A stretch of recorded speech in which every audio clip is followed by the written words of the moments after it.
Oh shit, wait, hey, hey, it's Flan, and I forgot to put on the intro screen. That's fine. I made a, I copied the thumbnail and I made it into an intro thing. Um, okay, this seems to be good. Sorry, you might have caught a little bit of echo there. Um, hope it's not too bad. Um, so today, I started a little later because um there was like an event near my house and I thought it was gonna go for longer, so I was actually gonna cancel, which is why I hadn't like scheduled it or anything. But then all of a sudden like it got really quiet and like the event just ended, I guess. So yeah, I'm gonna just do it tonight. Now this time around I um I only did 15 questions because last time it took a really long time and I got really tired. So I dropped it from 20 to 15, sorry. Um, and hopefully, um, hopefully that's just a good amount of time. It was also, oh, I just realized I'm not on the screen. Hold on. Give me 1 second.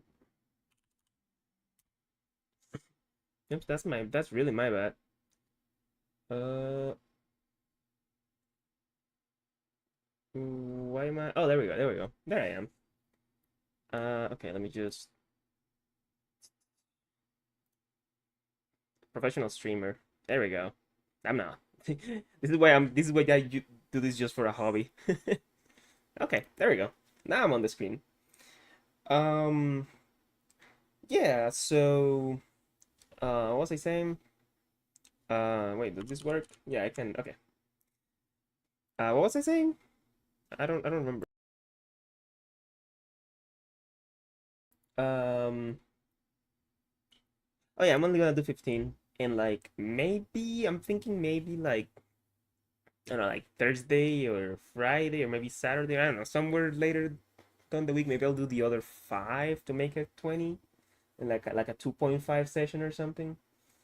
Um, Obviously that's gonna be a lot shorter because it's a lot less questions. But yeah, um, I've also a lot of people. This probably looks like I'm slacking and like I'm doing because like setting these questions up um takes a surprisingly long amount of time and it's not for the reason you think if you think of one. The reason it like takes a while is because I have to find not only questions that I don't know the answer to, but also that are interesting to like talk about, right? Um, while I have been searching the regular like Discord like questions that happen about and like the Q&A page and like every source that I can think of. Actually, most of the questions this time do come from the. Actually, I think all of them come from the Discord. So you um, but anyway, while I've been looking for that, I find a lot of questions that are either like very simple that I don't think like for someone that's looking to uh like get a judge certification, it would be really useful to answer those questions as practice. Um, or like some that are not like the answer is either yes or no just because like just and it's not very interesting why. um, and then like those I just kind of discard. So like I've been answering a lot of questions while I do this research. Like I've been pretty much while I'm searching, I'm testing myself, trying to answer those questions before I look at the answers. I want to say there were a few that I thought were going to be very simple, and I actually got them wrong. So I added them. Whenever that happens, I've decided that I'm gonna add that. It helps me review the answer and like know why things happen the way they do. Um, and I think whenever that happens, it's interesting because the obvious answer is not the correct one, and that already makes it good. By the way, Twitch, this is the first bot you're gonna see. It's session number 2, but yeah, I just couldn't stream to Twitch last time because I was dropping frames. Um, anyways, I'm gonna go ahead and take on to the first question. Yeah, you're gonna be seeing like you see the little square there. You're gonna be seeing a bunch of stuff pop up on the screen, like a lot of highlights and whatnot. This is Canva, and this is in editing mode. I'm not using presentation mode because I like to be able to move the cars and everything. So I suppose I could have programmed animations for that. Um, and I don't think I have an excuse not to. Maybe that's something I'll look into. I mean, it adds more time, I guess. It's my excuse. And I kind of want to focus on studying. It's what the excuse I'm going to go with. But for future reference, I guess I could look into doing this with animations. Like, whenever I click, kind of like a PowerPoint presentation, when I click, like it like swings around and whatnot. Anyway, uh, first question of the day. My opponent has an EX6030 Dominimon and nothing else on the battle area. If I wrote it like that, it must be important. Oh, by the way, I paraphrase the questions a lot just to kind of give him a little bit of a more consistent feeling um, to how they go. So if you go look at the judges Discord, you're probably not gonna find the question like worded exactly the same, but you'll find a question that's the same idea. Okay, so I have no Digimon or Tamers on the table there on the battle area. And I play EX5063 Leviamon. Okay, that's why. It's because we're playing Leviamon. Leviamon's on play when the evolving effect activates, attempting to delete Dominimon twice. Does my opponent need to trash 2 securities in total to defend Dominimon against both deletion attempts? Also, this is, I guess, comes with a bonus question. If a Digimon with a non-deletion effect is deleted by the first instance of deletion, is that effect triggered before the second attempt for deletion occurs? Okay. So here are the cards. Oh, by the way, in order to not screw everything up like last time when I was zooming in and out, I'm just not gonna. We're just not gonna zoom in at all, and I've just made the screen hopefully like large enough where it can be seen. Um, so yeah, we're just gonna hope that that's good enough. Um, okay. Uh, okay, hold on a second. Just gonna look at something real quick. Okay, never mind.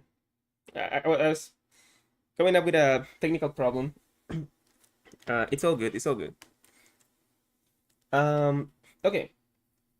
So, it says that the opponent has the minimum on the board, and the effect that we're worried about is the all turns effect,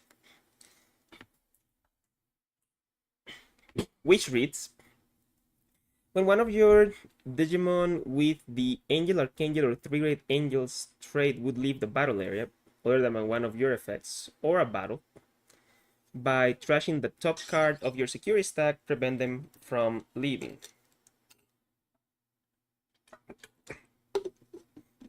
And then Leviamon's effect says, on play when Digivolving, if your opponent has as many or more total Digimon and Tamers as you, delete one of your opponent's highest level Digimon, then delete one of your opponent's lower level Digimon. Now I should probably have set up some security shields here to use as props. Oh, you can see that. Oh well, whatever. It's all just like the yeah, it's fine. Can I hide it now? Yes, okay. It's all just the assets that I use to make these presentations. So I'm not gonna bother too much with him. We're gonna leave him small here. And this is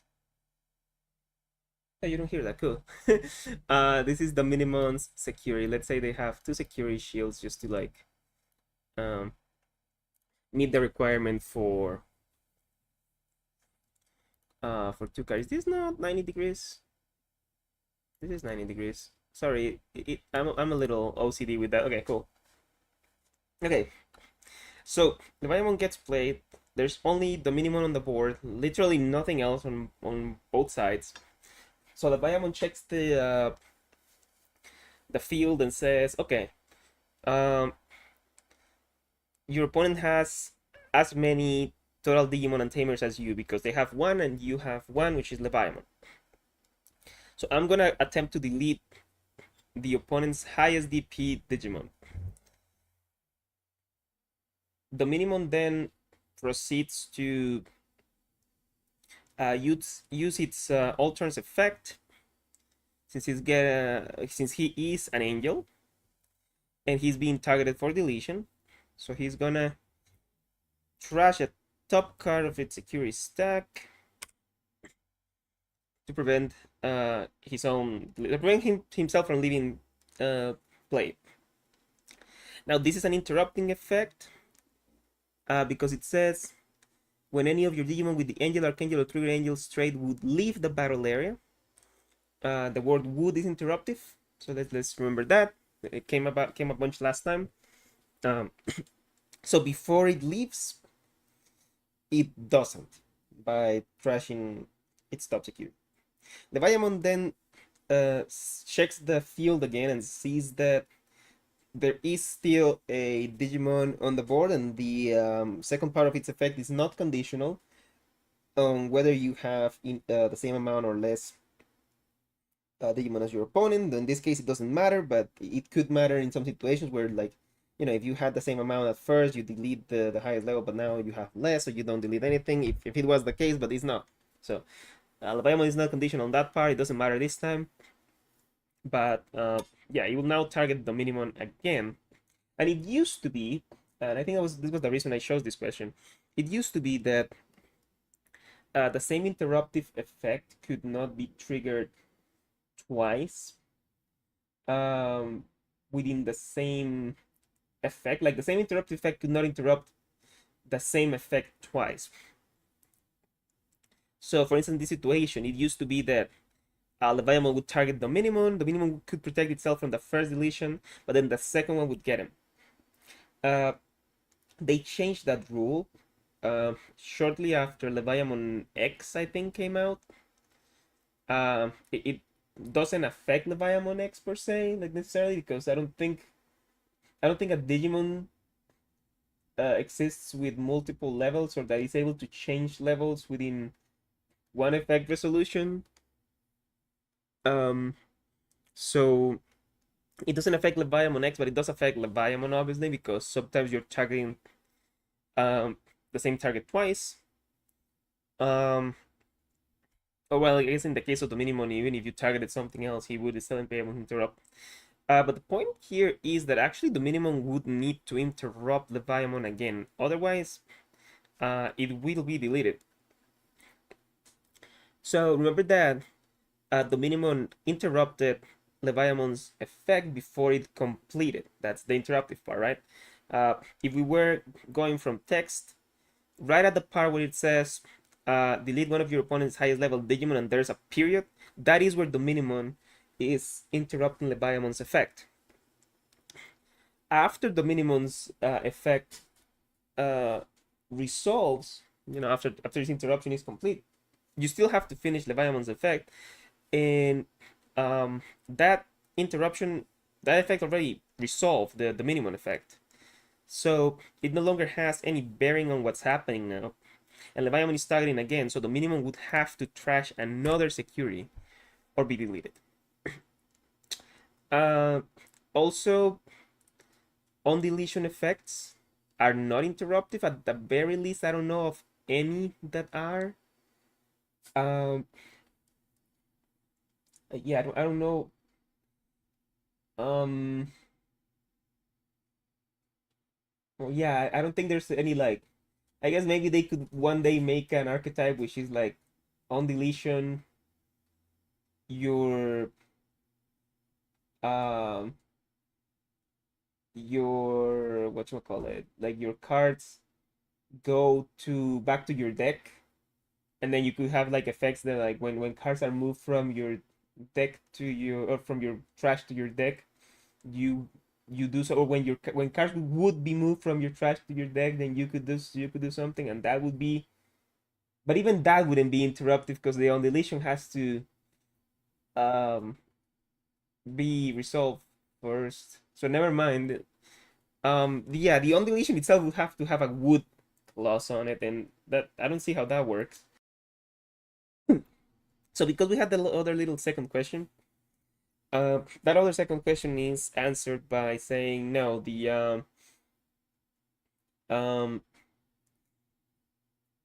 Sorry, the undeletion effect resolves after Leviamon's entire effect has resolved. So you first delete the first target, then the second target if there's any, and then any targets, any effects, any undeletion effects that are still in the trash after that point, uh, can be activated. Um, and yeah, we're gonna go ahead and check that, make sure that I'm right. Um, okay, so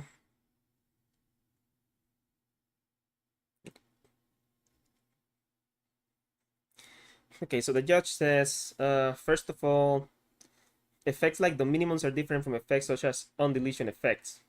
Undeletion effects are normal trigger type effects. These effects trigger when something does happen and they cannot activate while an effect is already activating. So Levia will fully finish its effect before an undeletion can activate. Okay, well, they answered the second question first, but I got that right. The minimums effect is called an immediate type effect. Oh, they call it immediate. I call it interruptive. Okay. These effects trigger when something would happen. Yeah, there's the keyword, would. And they activate immediately before the process that triggered them. In this case, it will trigger and activate immediately before the Leviamon deletes the highest. Resolve this effect, then continue on with Leviamon's effect and move to the delete the lowest process. This will again trigger the minimum's effect.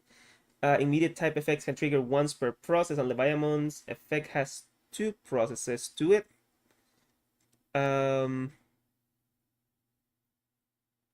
Partition. Well, now they're talking about partition because the guy also talked about partition. That's not a question that I grabbed, but it says that partition is also an immediate effect.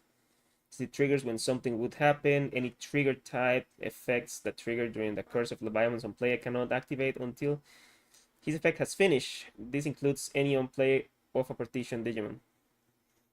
Trigger type effect that trigger during the course of Leviamon's on play cannot activate until his effect has finished.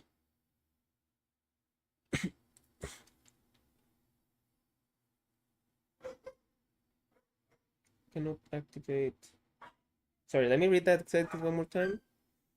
Yeah, we learned that partition is an immediate effect. It's an interruptive effect, which I actually didn't know. But it makes sense. I think, I mean, like if I read it, I'm sure I get it. Like I think the description of partition says when this Digimon would be deleted except for battle or something, or when he would leave the battle area except for battle. So you're definitely hearing those dogs. Yeah, I'm sorry. Um, any trigger type effect that triggers during the course of the Leviamon's on play cannot activate until his effect has finished. Yeah, okay, so he's just reiterating the deletion thing. But it also says that the minimum will again trigger. Immediate type effects can trigger once per process, and Leviamon's effect has two processes to it. So yes, the minimum is able to save himself twice, but he would need to trash two securities. Just that what I.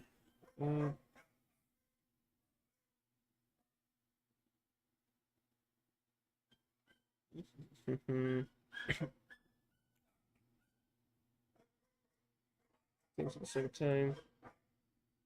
Yeah, and sorry, this is kind of an interesting thread. They discuss afterwards that if the deletion was simultaneous, then the minimum would only need to trash one card to protect all affected Digimon. Um, okay, well, yeah, got that one right. Got both of those right, technically. Um, so we're gonna move on to the next question. Here it is. Okay. I have a Beamon on the field. Opponent swings BT-13 077 Craniamon into security with a BT-20 Alphamon Oryuken Ace on the field. Security check reveals ST-17-13 Magnamon.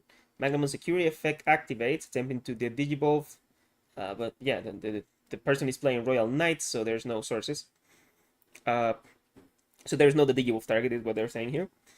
Does the alterns of BT-20 Alphamon proc and resolve before Magnamon ST-17's security effect finishes, letting me Digivolve into the card and then using the when Digivolving to bounce Alphamon. Huh. This is the Magnamon that at the end of battle can Digivolve on top of Beamon, I think. T20 Alphamon proc and resolve before Magnamon's. And they're asking if I made a mistake. I typed BT-20 Alphamon, which is not how I usually type this. I must have forgotten to. Maybe I copied this from the original question and corrected it because I tend to um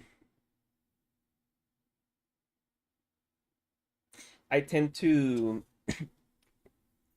format this in a way that it adds the serial number for the first time of the card, which I did have here. I must have just forgotten to change it here, but they mean Alphamon or Ryuken. Basically, those Alphamon or Ryuken gain memory. Gain memory before it gets bounced by Magnamon. So let's look at the cards. So they said that the Cranimon is a Cranimon. Sorry about that. Cranimon only important to swing at security. Security check reveals. Yeah, they swing with Cranimon. It says. Which I think this card only matters that it's attacking security. Until the end of your opponent's turn, this Digimon is unaffected by effects of your opponent's Digimon.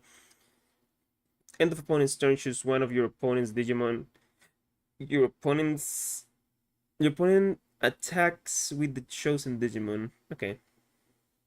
So Cranimon swings at security at exactly 90 degrees.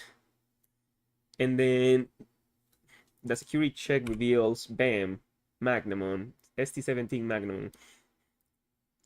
Now Magnamon has the Curie effect. It says security the Digivolve 1. Obviously he can target either of them, but nothing is gonna happen because they don't have sources. At the end of the battle, one of your Digimon may Digivolve into this card without paying the Digivolution cost. So this reveals Craniamon hits Magnamon. And then Oryuken's Alterns effect, which is the one that we care about right now, says when security stacks are removed from, gain 3 memory. So the idea of the Magnamon player, who is in the wrong layer, hold on, is to Digivolve here and then bounce Alphamon or Ryuken before he's able to gain memory. But does the timing work out like that? That is the question. Mm.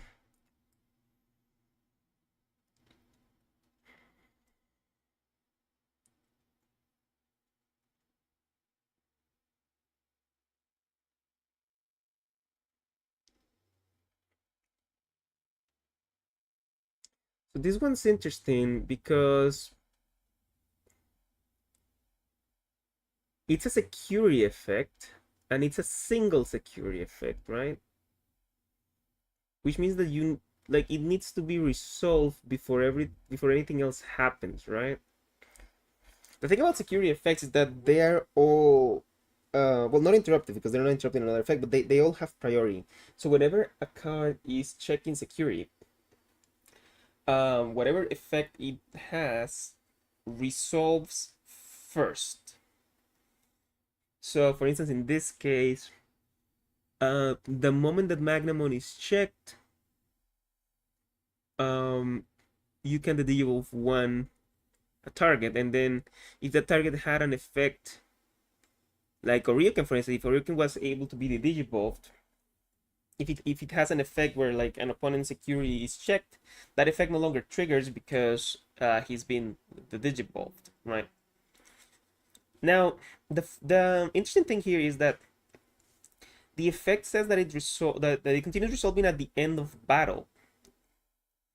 So that makes me think that Oryuken has a chance to activate because his effect triggers when security stacks are removed from. Kind of makes you feel like this guy is allowing a chance. However, I don't think that's the case. Effects need to resolve in their entirety before another effect on the stack can be processed. Unless the effect is interruptive, of course. If one Ryuken Ace's effect is not interruptive, well, I can do this, I guess. It's when security stacks are removed from, so it's when something does happen. It's not when something would happen, which makes it a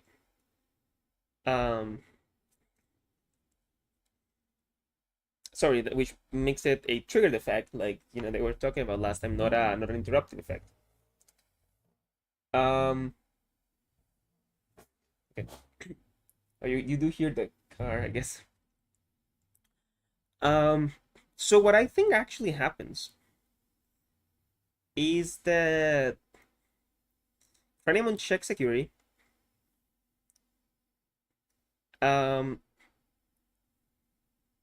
Magnamon triggers or you can goes into the stack, right? Then Magnamon attempts to the Digivolve, it can't. The security battle happens because another effect cannot trigger during this time, even though that's a little weird, but yeah. Then Magnamon Digivolves on top of Beamon. And the new trigger is actually the when Digivolving effect.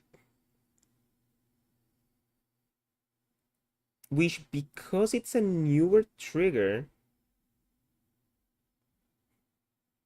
I believe triggers first also. Then return one of you. So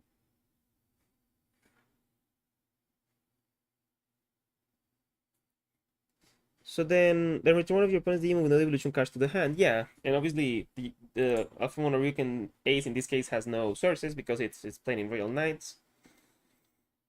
So I think so it digivolves, and then that puts the when digivolving effect on the stack,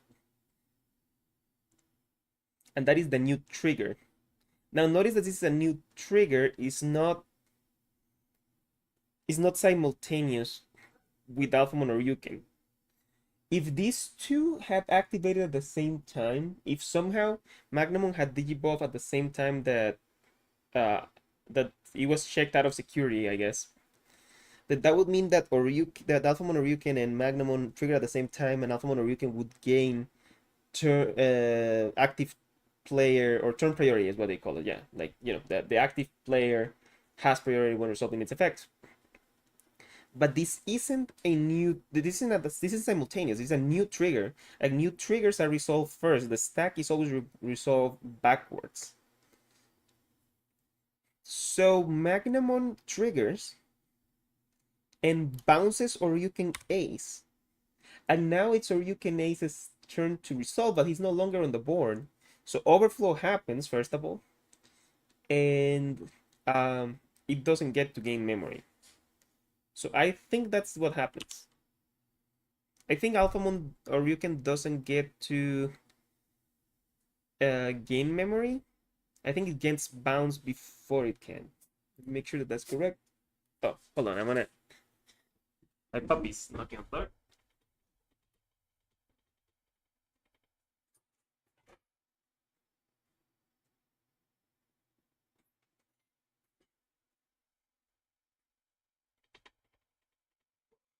Okay. Let's see. So yeah, okay.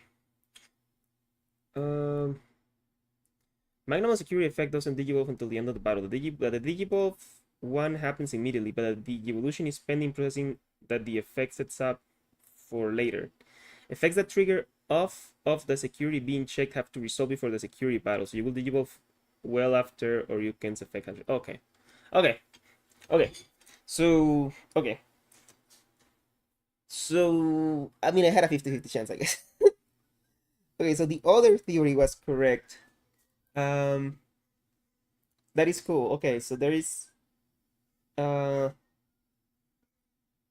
Alphamon or Ryuken's effect actually has to check before the security battle happens. So I got this wrong, yeah. But let's talk about the reason why because it's interesting. So Magnamon gets checked on security, and the Digiball, targets whatever.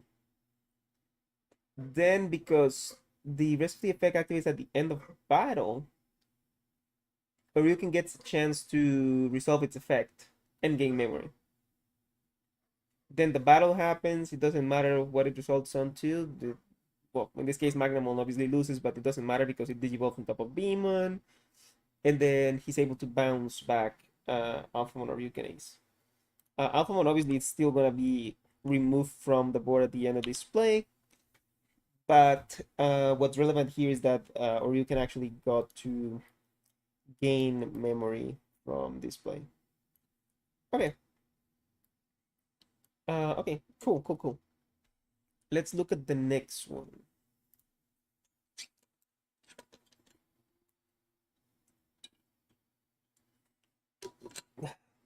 This one says, I use BTA the 109 Flame Health side, which I forgot to space, to reduce a Digimon's DP to 0 and play out a new Digimon with an on-play effect from trash.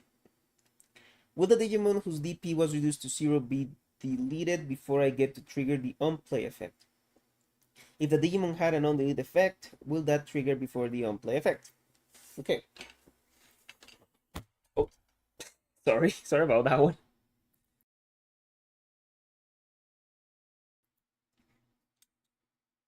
Okay. So let's look at Flame Hail side. What's it say? It says when one of your opponent's Digimon gets minus 6,000 DP for the turn, then you may play one purple or yellow Digimon card with 6,000 DP or less from your trash without paying its memory cost. So once again, we gotta keep in mind that this is all one single effect, right? So it needs to resolve completely before we move on to other things. In this case, it says that one of your opponent Digimon gets minus 6,000 DP for a turn. So yeah, that Digimon has 6,000 or less DP, so its DP is reduced to 0. And it is going to be deleted when this card finishes resolving. Then you may play one purple or yellow Digimon card with 6,000 DP or less from your trash without paying its memory cost. So a card gets played, then Flame Hellside finishes resolving. So in this case, I think both triggers are simultaneous. Kind of like what I was talking about last time when I was wrong. But in this case, I think I'm right. The on-deletion effect of the Digimon whose DP got reduced to 0 and the on-play effect of the Digimon that you've played because of the effect of Flame Health side are happening at the same time because Flame Hellside is technically doing both effects at the same time. So in that case, since I play this card, it's clearly my turn. turn priority means that my on play effect activates first, and then my opponent's on deletion effect, whether that's good or bad for me. Um, most cases that's gonna be good, but with on deletion effects that could be bad, especially if you're playing something out. Uh, yeah. So that's gonna be my answer. That triggers are simultaneous because the on play and the on deletion are happening at the same time, and so my on play triggers first just because I'm the active turn player, and then my opponent's on deletion happens. See?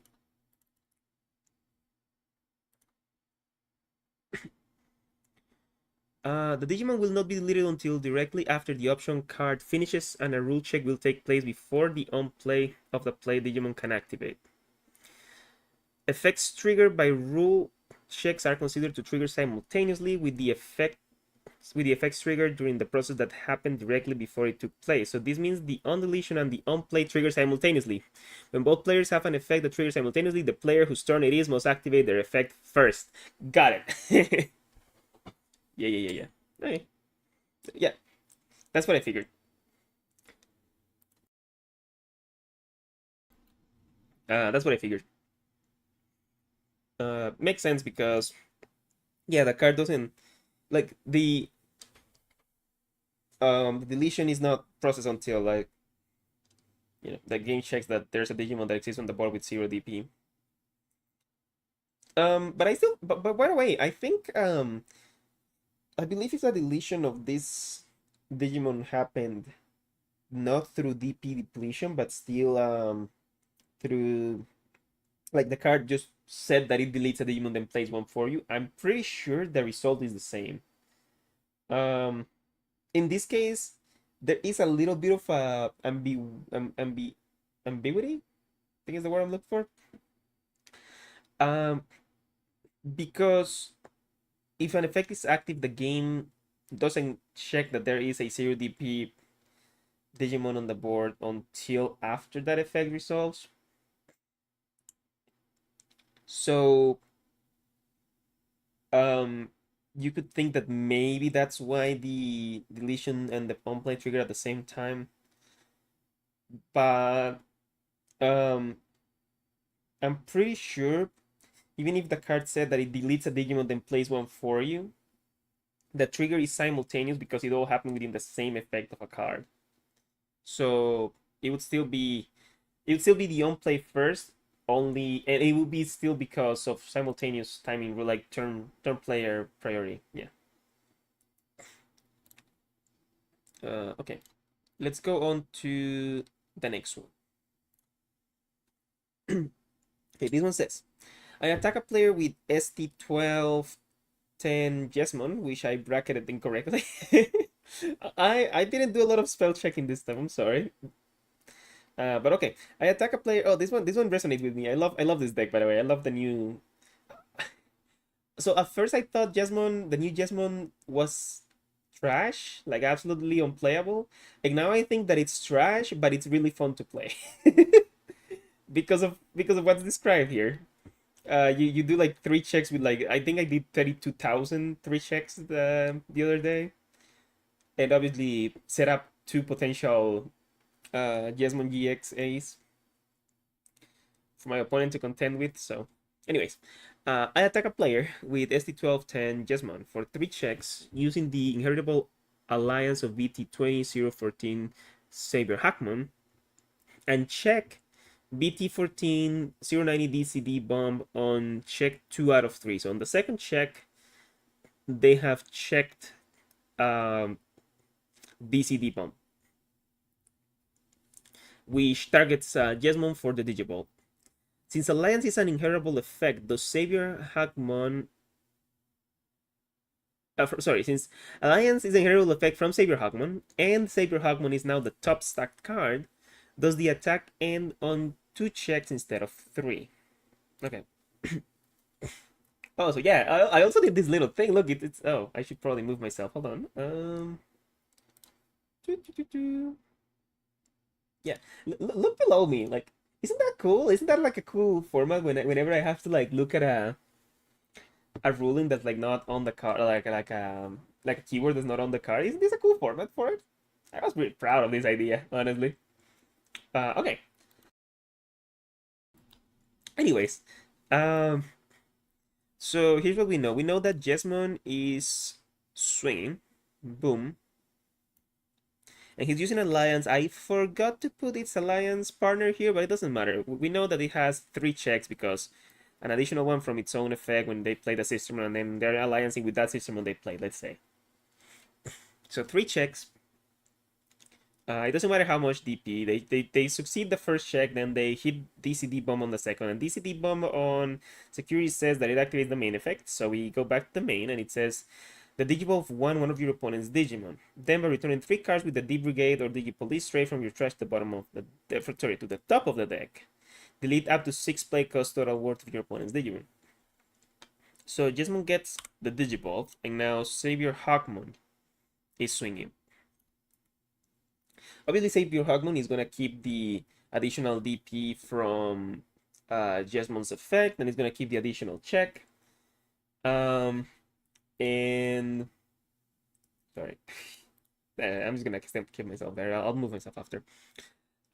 So we know that it's going to keep those bonuses, but does it keep the additional DP and check from Alliance? Well, let's see what Alliance says.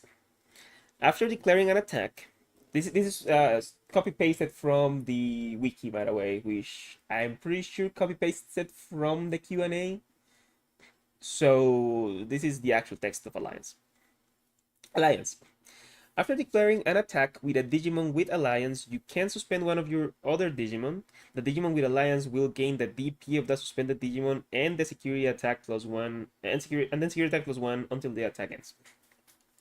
So I think the important part here is that it says that Digimon with Alliance will gain the DP of the suspended Digimon and then security attack +1 until the attack ends. Emphasis on the Digimon with Alliance will gain. Historically, when a Digimon gains an effect, which is the same thing as with Jesmon, by the way, I'm pretty sure. Let me read this. Your turn when you play another Digimon by an effect, this Digimon gets 2000 DP and gains security attack +1 for the turn. Yeah, so it gets 3000 DP and gains security attack +1. The use of get instead of gain may be like an old card thing. SD12 is what, like 2.5 years old at this point, or something like that. Yeah, probably something like that. So, you know, it's whatever. But my point is that this is the same wording pretty much. So, and the trigger for Alliance is after declaring the attack when you suspend, you may suspend the Digimon, but when you do, you gain that effect. So since Jesmon already attacked, right? They already swung, and they suspended another Digimon. They already gained the effect of Alliance. So even if they lose the keyword of Alliance, since the attack has already been declared, and we're already at the process of checking securities, the Digimon, in this case Saber Hawkmon, is not going to lose those bonuses. So my answer is that Saber Hawkmon keeps the additional DP and security attack +1, so it will check the third security. That is my answer. So let's see if I'm correct, or if there's like an obscure rule about Alliance that I don't know about. Judge says Alliance has already activated. It retains the buffs until the attack has ended, regardless of the effect itself being present. There we go. So yeah, there we go. Even if the effect no longer exists technically because it's an inherited effect of now a top stack card, it doesn't matter. Oh wait, yeah, because it's already been activated and resolved. Okay. Um,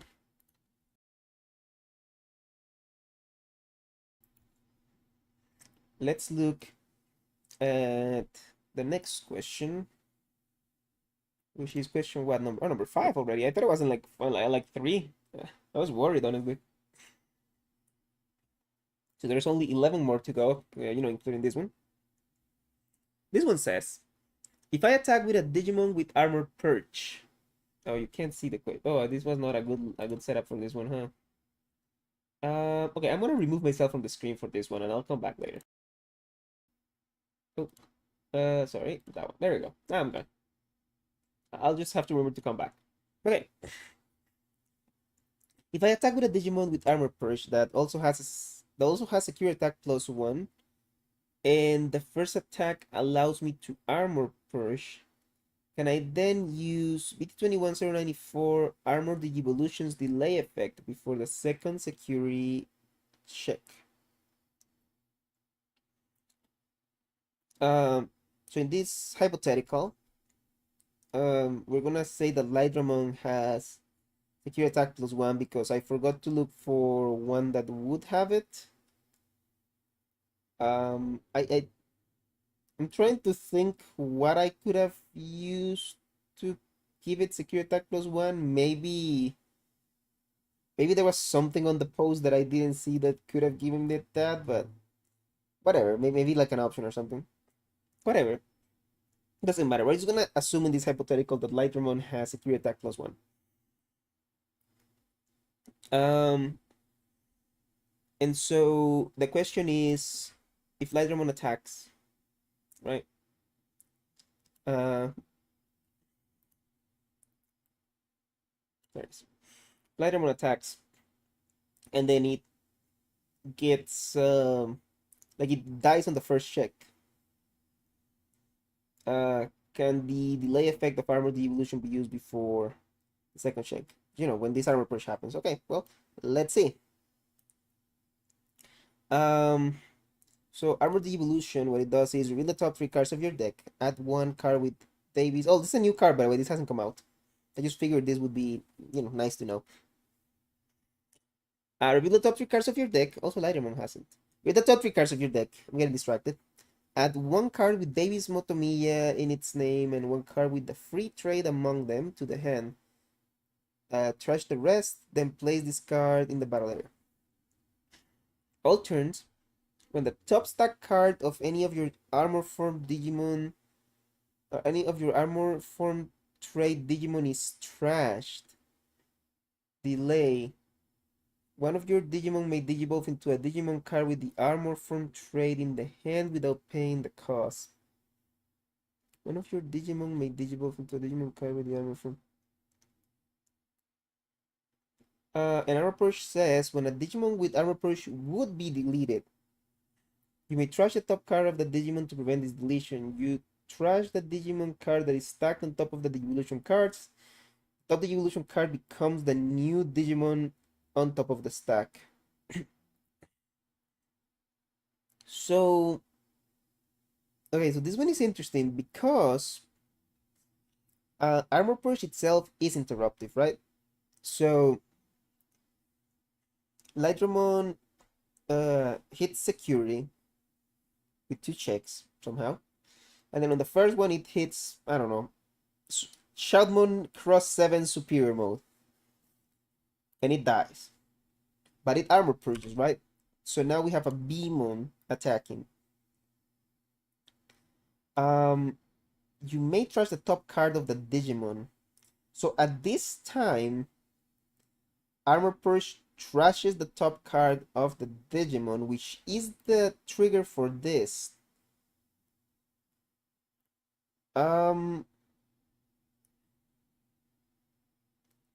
The interesting thing here, the funny thing here is that there is no other pending effect right now, right? Yeah, there isn't. I actually said that this may be simpler than I thought. I mentioned that Armor Purge is interruptive, but it's actually not interrupting anything right now, right? It's interrupted for the sake of something like Leviamon, for instance. If you are fighting Leviamon and you get targeted for the first deletion, you can interrupt it and then armor push, and then the second target. I mean, if it's also an armor form, good for you. It can save a Digimon. Um, otherwise they're like it's dead anyways. But at least it took an extra trigger, and maybe it saved another Digimon. Um, or maybe itself. The other Digimon was lower level. I don't know. Um,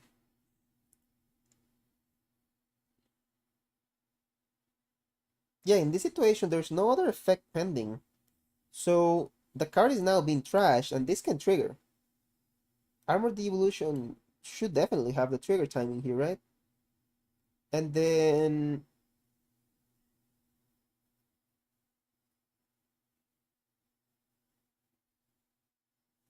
you do the delay, and then Digivolve into Lightermon again because I forgot to add another armor form to do it.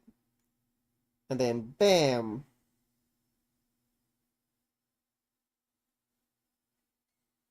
And then bam! And you hit the second check and you probably die again. But it doesn't matter, you already did the damage, right? I think that's it, yeah.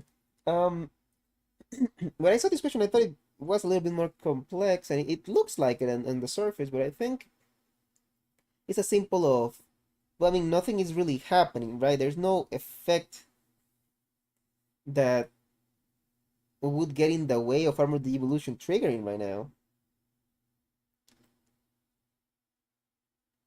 Right? I think in the case of the Biamon, to bring that again, if the Biamon was played against Lightramon, Lightramon could protect itself from, or rather, could armor push into Beamon for the first deletion, and then Leviamon's effect has to finish triggering, so Beamon dies, and then Armor the Evolution can trigger, but it's too late for that, right? Because the Digimon is no longer on the board. But like the trigger does happen, the card sees it, so it's on the stack, but it can't resolve if there's no target for it. Well, I guess technically it can be activated, but it doesn't have a target. Then you kind of just wasting it because it says that one of your demon may digivolve, so you could trash it and then not digivolve anything. Technically speaking, but why would you do that? So I think for this particular scenario, the answer is yes. It can digivolve again and do the second check. If the problem was something like Leviamon's effect, where it's like two sequential deletions within a single effect, then the answer would be no. But that I won't be able to confirm. That's just my gut, or most likely I don't think that's probably gonna be something that they've answered because that wasn't the question. So let's see. Uh, it says you would have to, yes. All effects must resolve before moving to the next step of the attack process. So after the battle with the security, Digimon any trigger effects will need to resolve before performing the second check. Uh, oh wait. Oh, the effect is so mandatory, isn't it? Activating it is mandatory, but Digivolving is optional? Uh, oh, okay, no. Okay, never mind. Another player came, or another, is this a player? I think this is a player. I think no judge answered this, by the way. I think it was just players that answered. But it says, as a bit of a side note, remember that the keyword delay is intrinsically optional. It's defined as by trashing this card after the placing turn activate this effect, and by conditions are optional. A bunch of the older memory boosts didn't properly reflect this in the reminder text, but this was corrected around BT10, and the ruling for it is always had it as such. It just didn't matter for ones with main activation timing. So okay, you don't have to. I was gonna say this looks like a terrible mandatory effect, but no, it's a delay, so it's optional. Okay, so yeah, it's exactly like I said. That would be the timing for it. maybe I should remember to ask them if Leviamon would uh prevent it. I'm pretty sure that's the case. I'm pretty sure I'm right with the Leviamon scenario. Okay, let's go for question number 6 after I've had a sip of water. Hold on.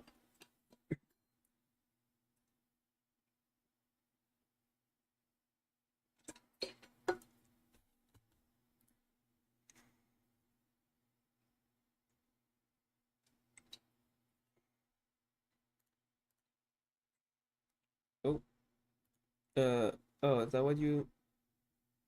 Eh, we'll see it later. Okay, so question number 6, and apparently this was a short one. Can BT10 041 Sakuyamon mate mode ignore the second color requirements of multicolor yellow options? I was actually very interested in that one. In this one, but I think the answer is pretty simple. And this is just a card that I've used a bunch, so I kind of have an idea. Sakuyamon, the effect that they're referring to is Sakuyamon mate modes when digivolving effect, which says you may use one option card with plugin in its name or that's yellow and has a cost of 5 or less from your hand without meeting its color requirements or paying its cost. Place the option card used with this effect on top of your security stack face down instead of placing it in your trash. And then, I mean, the option that is used doesn't really matter, but in this case, Advent of the Ancient Steel Angel was chosen just because it's a multicolor yellow card. When the cousin two of your deal may DNA deal into a Digimon card in your hand. Yeah. So you could make a Shakumon here if you wanted to, I guess. Um, I'm just gonna look in. I think the answer is just yes, because this card fulfills all requirements on Sakuyamon main mode. Um, Sakuyamon main mode says that you may use an option card with plugin in its name, which is not this case, right? Or that's yellow, and this option card is definitely yellow. And it has a cost of 5 or less. Oh, sorry. Hey, I'm back. Um, I'm gonna put myself back here for now, and I'll see if I need to move. Um, yeah. So yeah, this option is yellow. Um, and it says more importantly, without meeting its color requirements or paying its cost. Which I'm pretty sure what the intended reason for that text was to, for the plugins, right? So that you could use plugins even if you didn't have a tamer or the correct color. But as a funny side effect, yeah, you can play any multicolor yellow option card because it doesn't say that it has to be a single color card like the newer Sakuyamon cards do. So yeah, I'm just gonna lock in my answer. Yes, you can play Advent of the Ancient Steel Angel or any other multicolor yellow card that has a cost of 5 or less as the effect of Sakuyamon Mikomo. Uh, let's check that answer. Sorry, this was question number 6, right? Yeah, 6.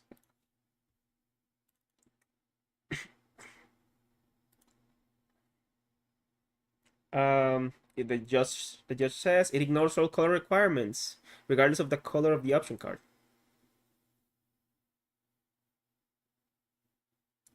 Uh, yeah, and then a judge clarifies one option card that has plugin in its name or that's yellow and has a cost of 5 or less. That's the full specification for the type of option you can use. It either needs to be a plugin or be a yellow card of cost 5 or less. Then it says you can ignore color requirements and not pay the cost.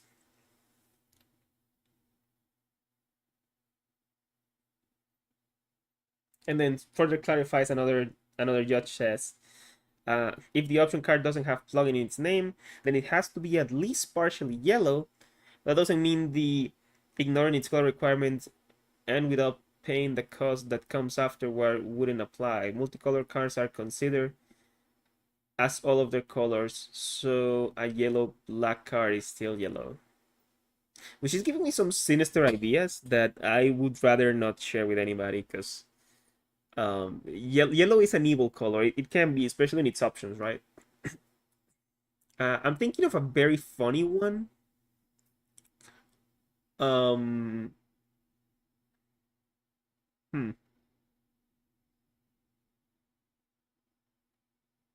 Yeah, I'm definitely thinking of a funny one first, but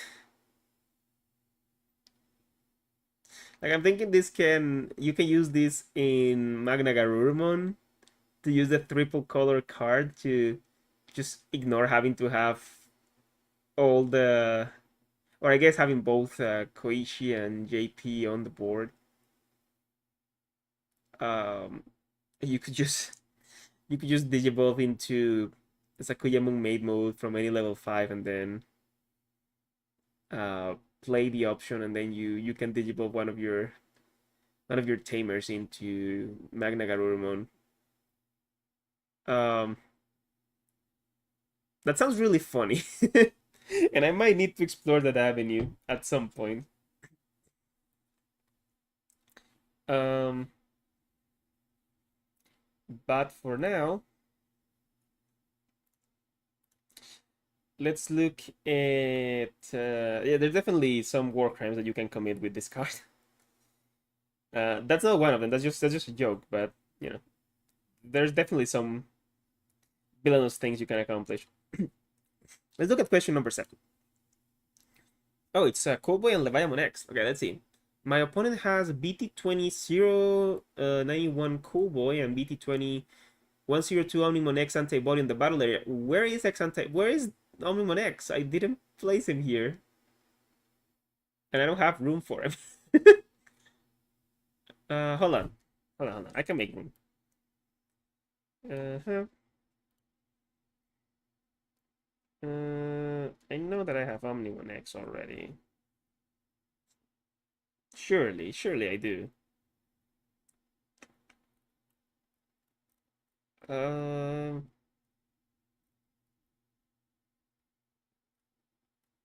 Oh, I guess I don't. Uh.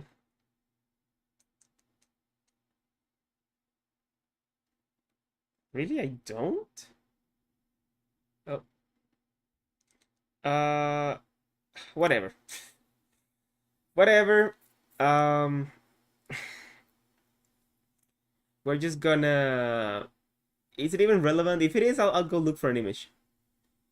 Tier 2 X antibody on the battle area. I digivolve on into BT15 081 Leviathan X antibody, and it's when the evolving effect activates. Is my opponent allowed to activate Cool Boy's opponent's turn effect to play out an Omekamon before him and Omnimon are deleted? Um. Okay. So allowed to activate Cool Boy's opponent's turn. Okay. On his turn, when any of your Digimon with the Royal Knight trait would leave the battle area, you may play one Omekamon from your hand without paying its cost. The Diamond X says, when Digivolving, if your opponent has as many or more total Digimon and Tamers as you, delete one of their Tamers. Then delete one of your opponent's level 3, one of their level 5, and one of their level 7 Digimon. Okay. So,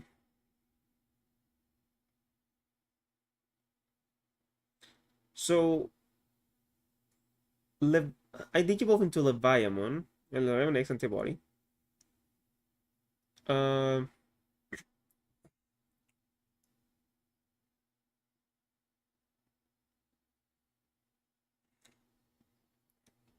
I Digivolve into Leviamon X antibody.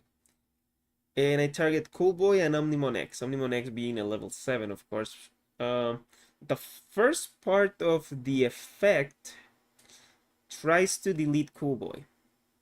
And Cool Boy's effect is when any of your Digimon with the Royal Knight trait would leave the battle area, you may play one Omekamon from your... Oh, no, this is easy. Um, Wait, is it?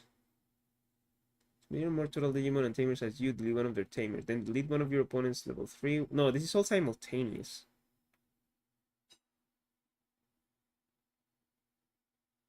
It's simultaneous.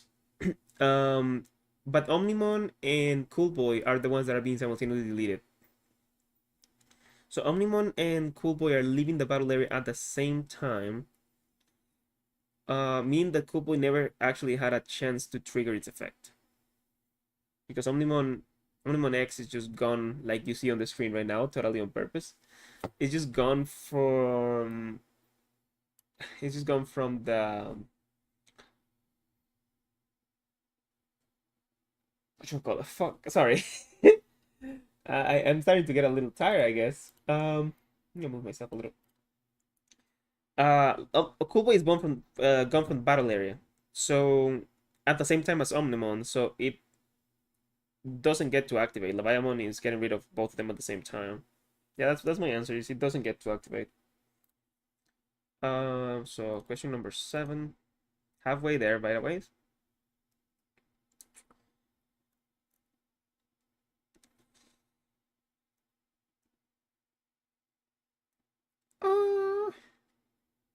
Okay, so I am correct, but apparently my logic is incorrect, and I'm not sure why. Let me reread Leviamon X. If your opponent has as many or more total Digimon or Tamers as you, delete one of their Tamers. Then delete one of your opponent's level 3, one of their level 5, and one of their level 7 Digimon. So what the judge says is that Coolboy is deleted first, then the Digimon are deleted simultaneously. But from my understanding, I guess that's correct on the way that the Leviamon is written. Um, that the Tamer is deleted first and then the Digimon are deleted simultaneously.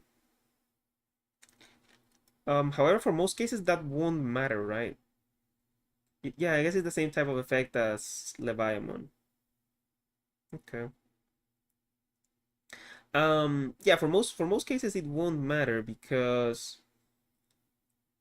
they're all being deleted on the same effect, so even if one of them happens slightly sooner, it's basically simultaneous because pretty much nothing can get on in the way of the effect before it resolves, again, unless there is an interruptive effect. This case, I don't think there's any interruptive effect that could protect a tamer. In fact, I am very well aware that tamer protection doesn't exist in Digimon because I've been looking for it because I'm a crosshair player and I hate. I was looking for a heavier word. I like I detest. I despise. Yeah, that's a good one. I despise any type of tamer removal because tamers are my lifeline when I play Crosshair. Very clearly, I often have like at least 6 of them on the board. So, and I am well aware that there is like no card in the game that protects tamers. Might be wrong. There may be like one really old one. Like,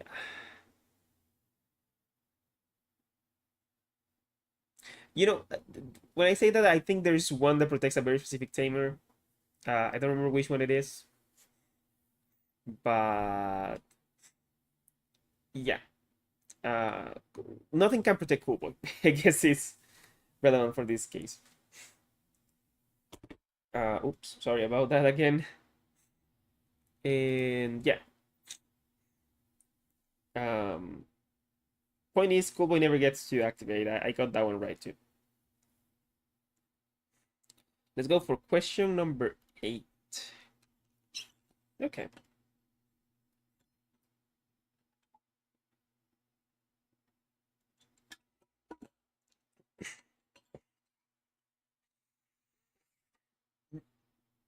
So it says, it's my opponent's turn, and they have 2 EX5 043 Leopardmon Oh, you heard that for sure.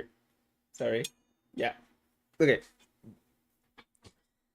Uh, 2EX5 043 Leopardmon X antibody on the board. And I have a BT20 037 Chaosmon Boulder Arm with both BT19 014 Shoutmon EX6 and BT19 026 G Greymon in sources. My opponent plays a Digimon using Leopardmon X's main effect and triggers both Leopardmon X's effects to bounce a card back to my hand. Both Digimon's effects trigger the first bouncing my Chaosmon Boulder Arm and triggering Partition, playing out my two sources. Do my on play effects trigger before the second Leopardmon effects? The second Leopardmon's effect is what this should read.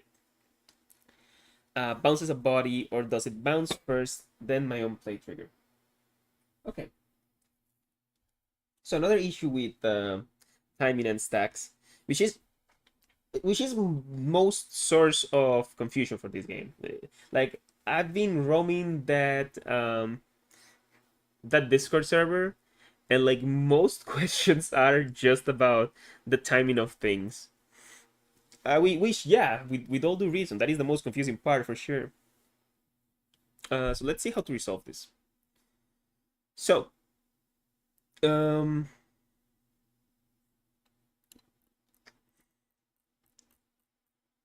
demo has to be green, right? Let's say they play a Teromon, I don't know. Yeah, whatever, it doesn't matter. So, okay. This doesn't matter, so I'm gonna make it small. So it says that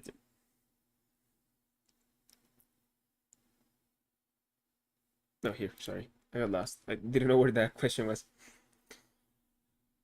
It says that they have two Leopardmon X, and they activate the effect of one of their Leopardmon X's, their main effect, to play I think it's a green Digimon with a cost reduce. When Digivolving main, you may play one green Digimon card from your hand with the play cost reduced by 4. If a card with Leopardmon, its name or X antibodies in this Digimon Evolution cards, further reduce the cost by 3. So they play Theromon, Puteromon. They play this card for free in this case, and that triggers the your turn effect. Which I'm gonna make this card a little bigger so I can read it better.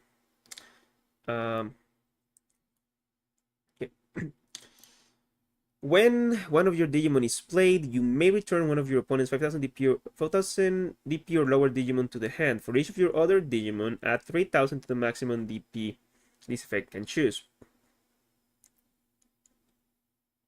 Well, 8,000, 11,000, 40. Well, in this case, it's not gonna be enough. Let's just say that they already had Acefagamon on the board. I don't know.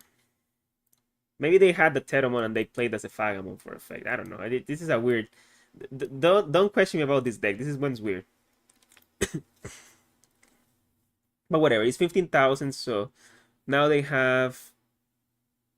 Oh my god! For each of your other Digimon, hold on. Okay, now they have. This is the weirdest green deck in history. Okay. Okay. So 5,000, right? And then plus 3 for each. 8,000, 11,000, 14,000, 17,000. So now they can bounce Chaosmon Baldram. And so they bounce triggering partition. Now I don't have a little text for partition because the partition text is still being printed in cards, so I can just see it right there. When this Digimon with each of the specified Digivolution cards would leave the battle area, other than by your effects or a battle, you may play each of the specified cards without paying the cost. So okay. And it's a would leave the battle area, so that's an interruptive effect. So before Balduran gets bounced, right? Shoutmon EX6 and Z Greymon get played. Um,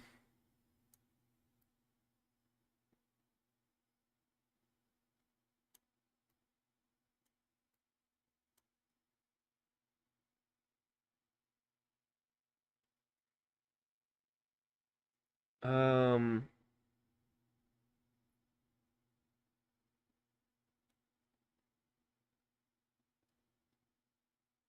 sorry, I was lost in thought about something else. So these get played, and then Balduran says goodbye.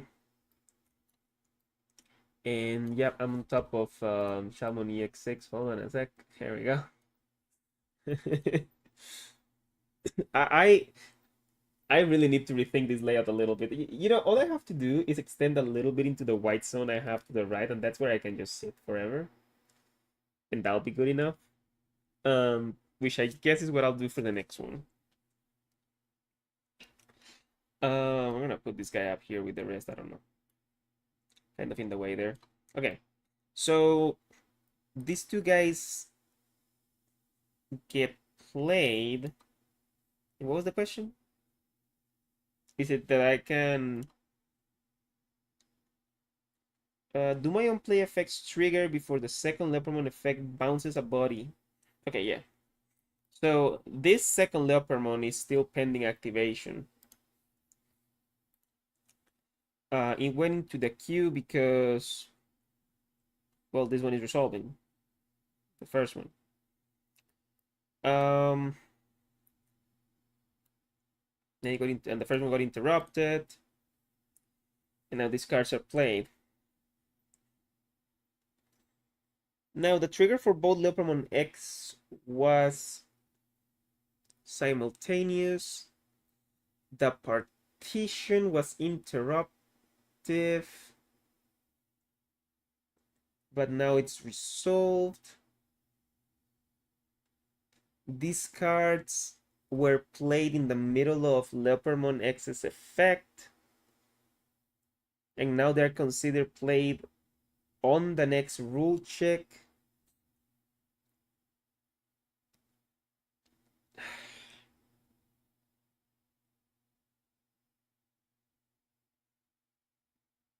I think these are new triggers, and those trigger first.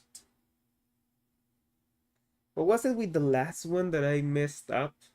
Oh, because of the yeah, because the it was with the Alpha Monoryuken because the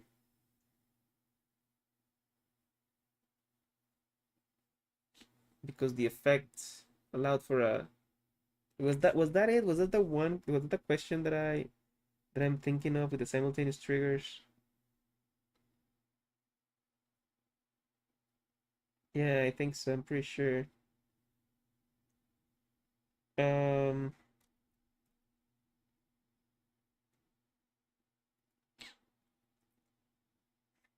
and I got that one wrong because of the timing in the middle of the security check.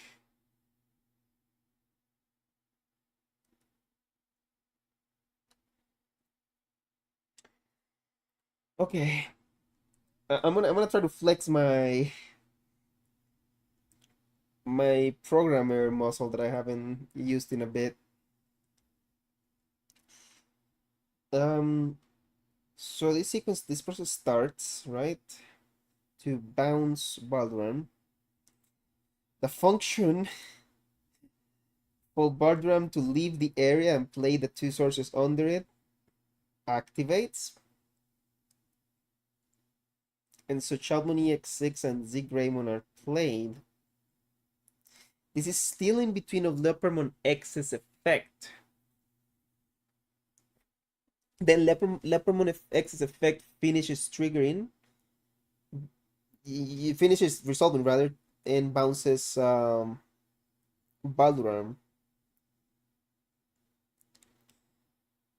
to the hand.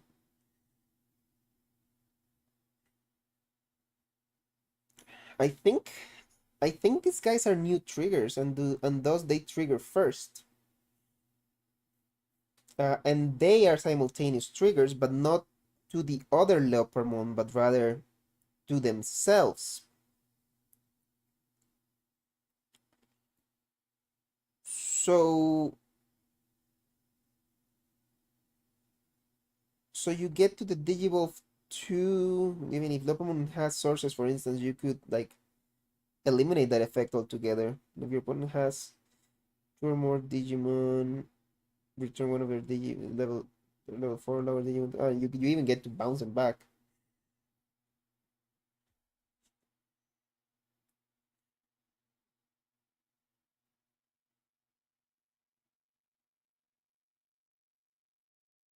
Mm.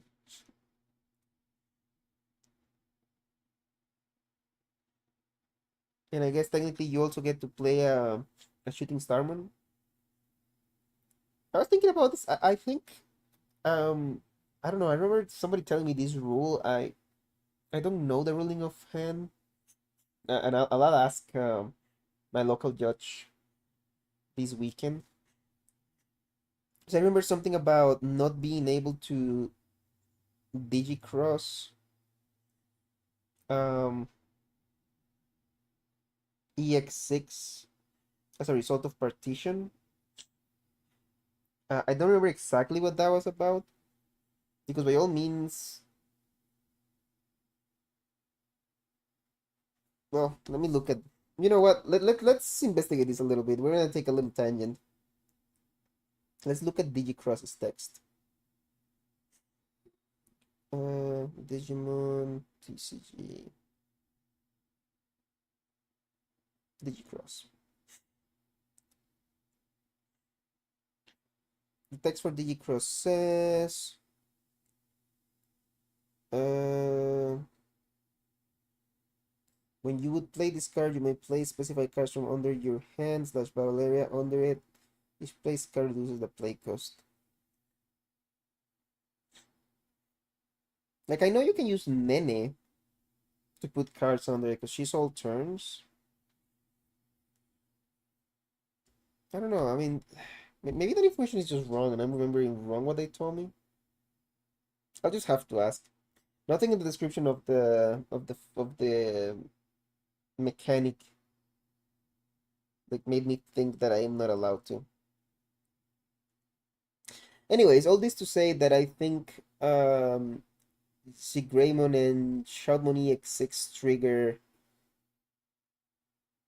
before the second Leopardmon X because of the interruptive nature of partition and the fact that they were played after Leopardmon X's effect went into the queue, which makes them new triggers, which means that they trigger first. I think, but I am not sure. So let's see.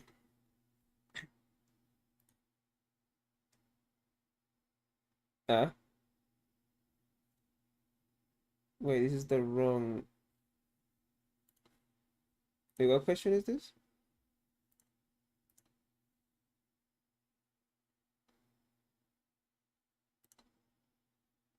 Yeah, this is question 8. Uh-oh. Uh-oh.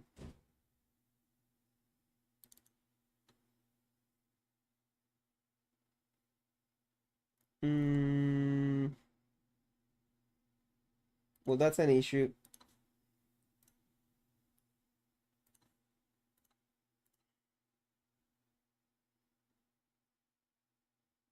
Um, I think I got the answer from a different question. Thing is, when I'm gathering these questions, if I stick around to confirm that I'm getting like if I stick around too long on an area, I am bound to see the answer, and I'm trying to avoid that. Like before this happens. I'm gonna see if I can find the question real quick. Oh yeah, found it. Oh, I was right. Okay, cool. Your on play trigger and must activate before the second Leopardmon as they are the newest trigger. Absolutely. Oh my god, I feel so happy that I got that one right. That one was difficult for me. Let me correct the link that I have. Maybe I'll read the question that I wrote down as the answer as a bonus. Yeah, let's do it. Why not, right? We'll call it 8.5. Maybe I have to do one less for the whatever the other day the other five are gonna be. Let me just read this one. My board has I wanna minimize. Oh, okay. My board has LM01 Pokemon at level 4 with Gamamon in text. The opponent plays Hurricane Screwshot. Uh, is the deletion from Hurricane Screwshot simultaneous or sequential? I am also hoping to understand the wording to look for when determining whether the part of an effect are simultaneous or sequential. E.g., Leviamon's deletion is sequential, so Pokemon would not be sufficient in that scenario. Well, that's pretty simple. That's when you use then, right? Um, Let me see what Hurricane Screwshot says. Oh. Hurricane Screwshot ECG.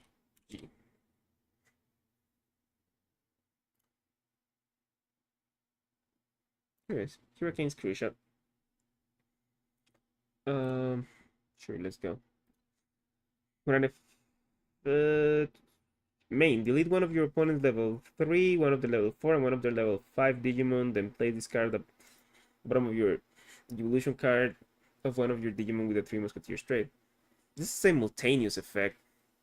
So, what was the question? If you could use Pokemon to stop it? They're only asking if it's simultaneous or sequential, but I guess the question is, can Pokemon stop it?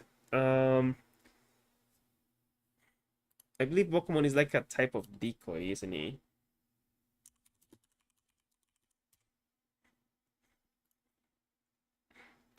When one of your Digimon with Gamamon in its text other than Pokemon would leave the battle area, other than by one of your effects, by deleting this Digimon prevent it from leaving. Yeah, it's kind of like a better decoy, right?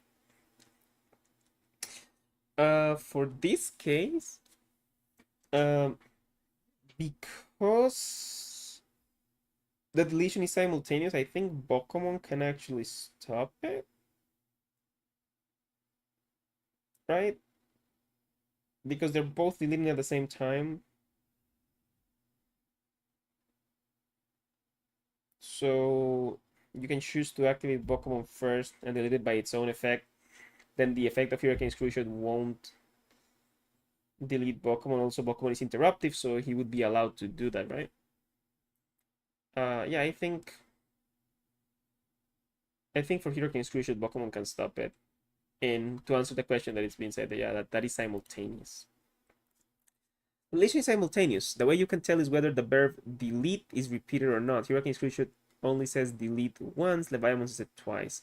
Also, one other correction, option cards are never played, they are used, the distinction matters. um, Hoping to understand.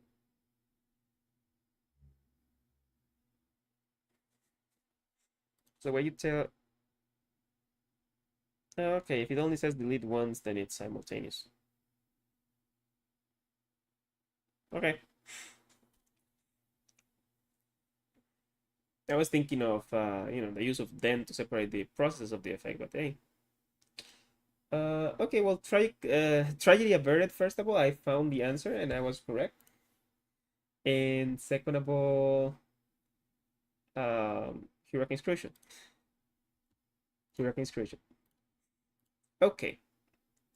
Next question. Hopefully, I have the right answer for this one.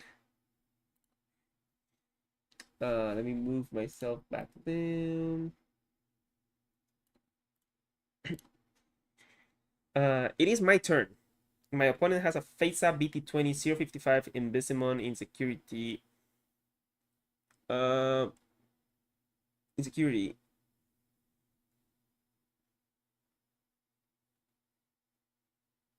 Huh?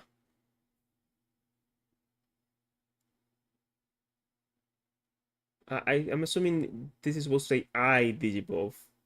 Must have forgotten to add that. You're gonna see a lot of errors that think things that I'm wrong in how I'm writing this text, but I digivolve into BT13 075 Alphamon, passing memory at 1 and activating Alphamons when digivolve in effect to add a source from trash to the evolution stack, triggering BT7056 Dorumon's inherited effect to gain 1 memory, putting the gauge back at 0, and continuing my turn. Thus, Invisimon's opponent's end of turn effect trigger, playing Invisimon onto the board. By the way, I'm pretty sure I downloaded and uploaded images of Alphamon and Dormon, and I just didn't add them to this page for some reason, which I'm a little upset about. But it doesn't matter, because the truth of the matter is that the only thing that matters here is that we're triggering end of turn. Um, we're triggering end of turn, but not passing turn. Um, and this card is face up insecurities, what they said.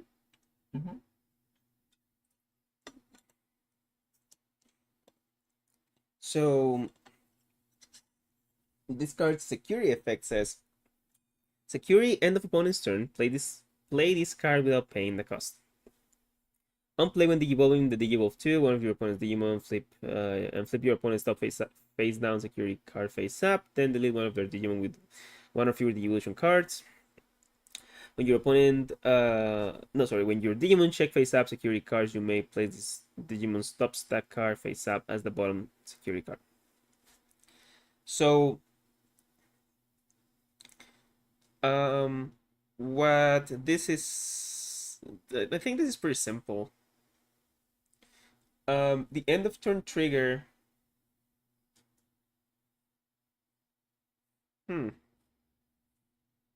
Yeah, the end of turn trigger is simultaneous for the entire field, right? It's kind of like um what's a good example? Um for instance, the Yuki deck, the Heavy Metal Ramon, right? If you have more than one BT20 Yuki,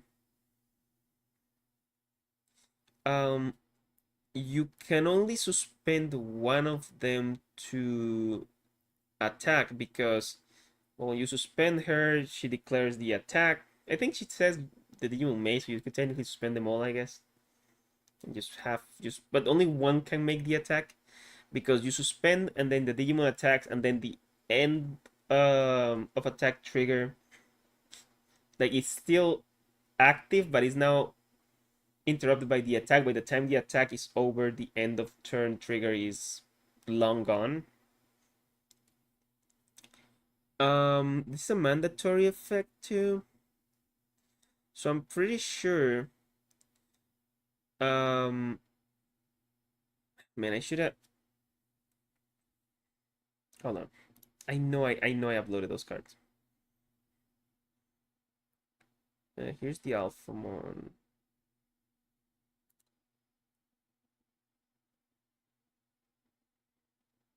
Actually, I don't see the Dorumon. Oh, let me find a Dorumon real quick. It's BT7 056 Dorumon.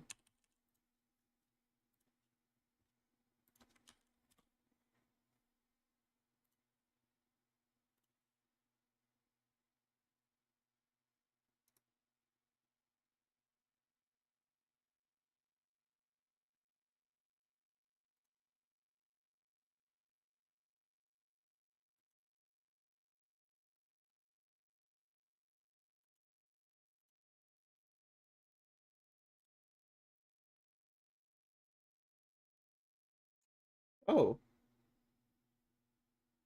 I just realized that I haven't been playing music this whole time. Whoops.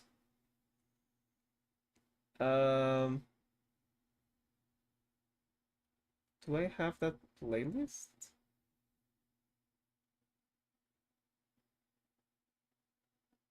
I don't want to accidentally play anything else.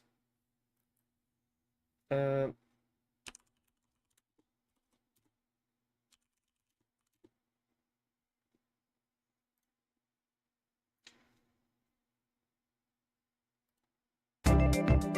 well, there's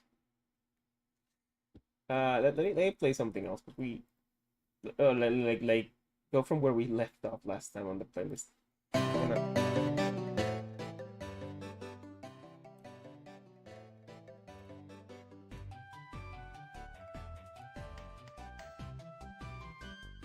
Yeah, okay, that's being cut. That's being cut on sound. Okay, I'm gonna lower it a little bit more.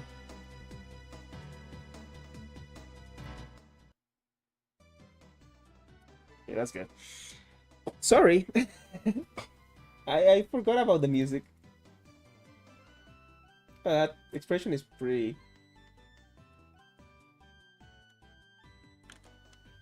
When did I change expressions? Oh, because yeah, okay, that's why. When I did the search. Okay. Um, what was I? Right, Dorumu.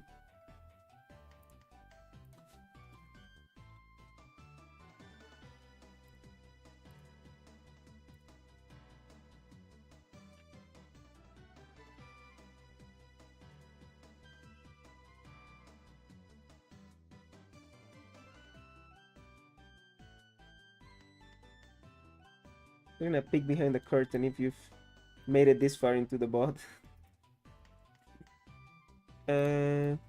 Okay.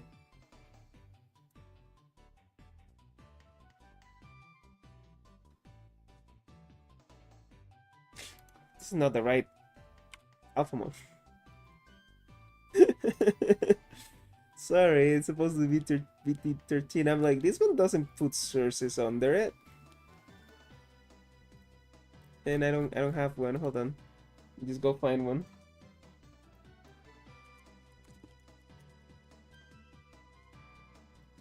Uh I'm doing this only because I want to have the context of the card. Hi, Chanti.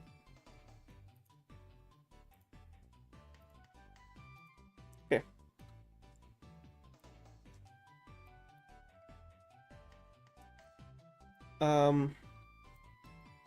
So I'm actually changing a little bit my perspective on this question. I think the question is not does the effect trigger like or does it not trigger because my opponent regained their turn. I think the question is more um um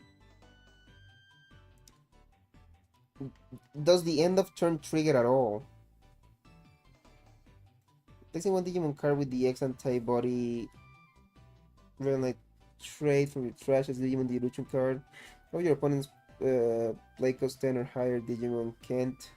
Yeah, that clears into okay. So and then when this when a source is put under this because of the inherent effect of Dorumon, you gain more memory.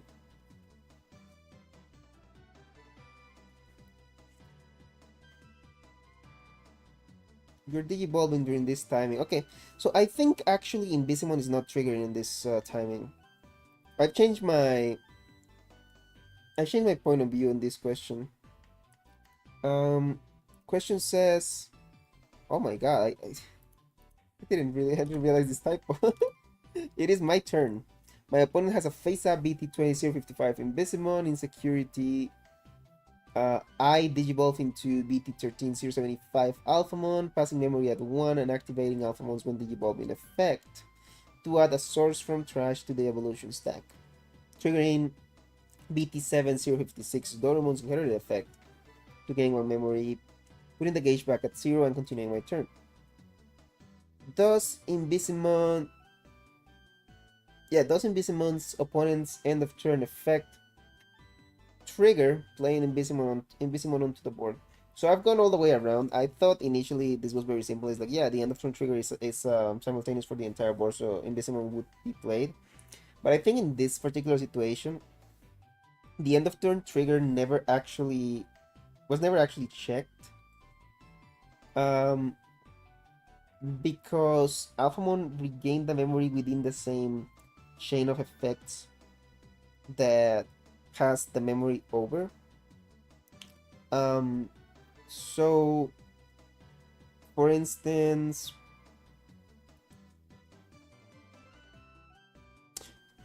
here's a similar scenario. The new Jesmon deck, right?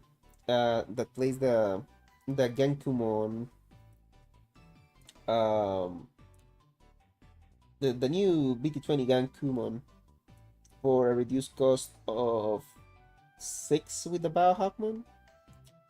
Um, on play, that Genkumon allows you to Digivolve one of your Digimon one of your Digimon to like a level 6 or lower Digimon. I know there's a restriction somewhere for like what can be Digivolved with that. But you know, that's the important part. So that allows you to Digivolve into Savior Hackmon. And then allow Savior Hackmon to trigger it with the open effect to delete a Digimon, and only then um, Savior Hawkmon suspends another Digimon to Digivolve himself for its end of turn trigger. The fact that there were pending effects means that the end of turn trigger doesn't happen. The rule check for the memory being over and you know initiating end of turn doesn't actually activate um, until the until all effects have resolved. So because of that, I'm gonna say that I'm gonna say that Ibisimon doesn't get played at this time, and it gets played whenever the turn uh, it passes over, you know, next. So no, Ibisimon is not played at this time. Let's see. Uh,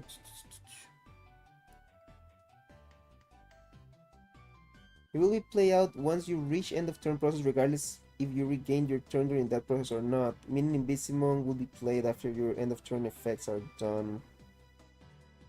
Oh, okay.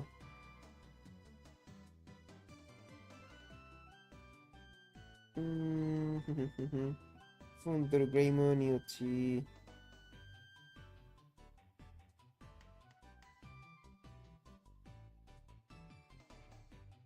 Oh, okay, but the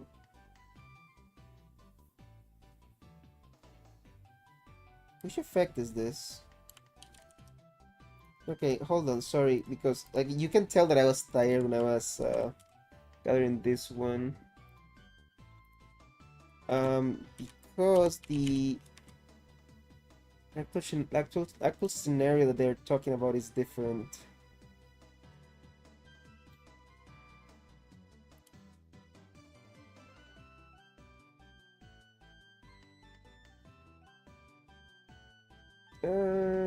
No, but it's the same result. They're talking about okay, okay. No, it's not.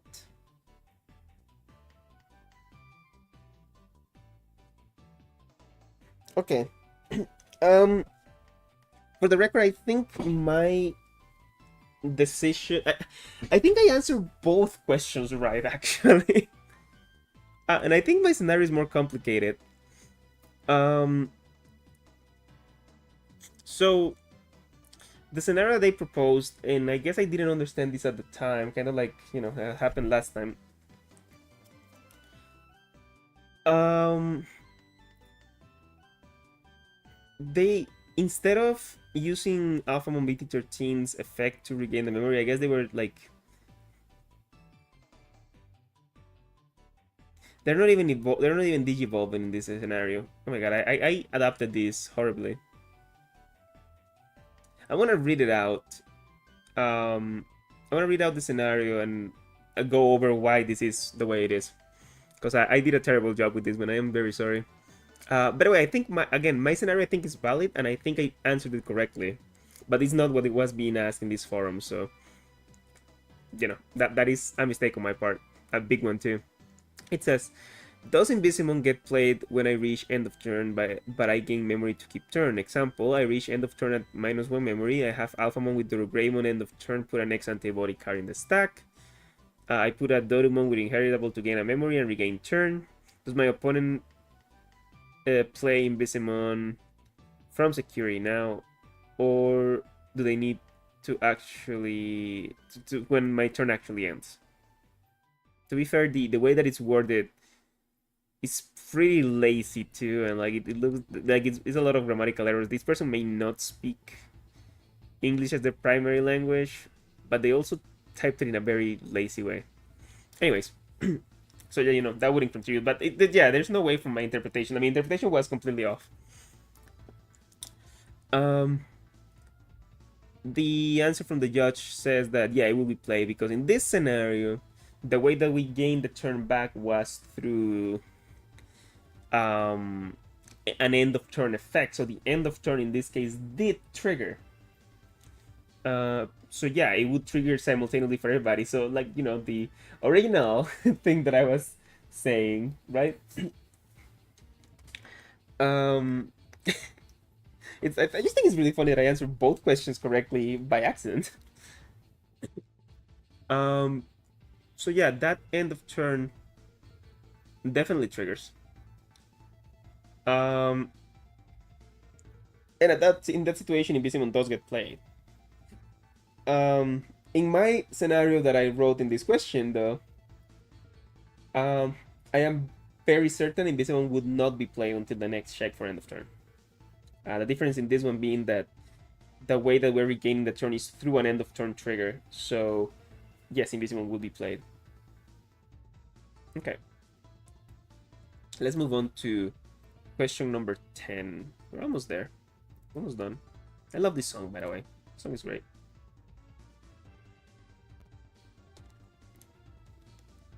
Hope I hope the music is not too loud. Hopefully it can be heard correctly.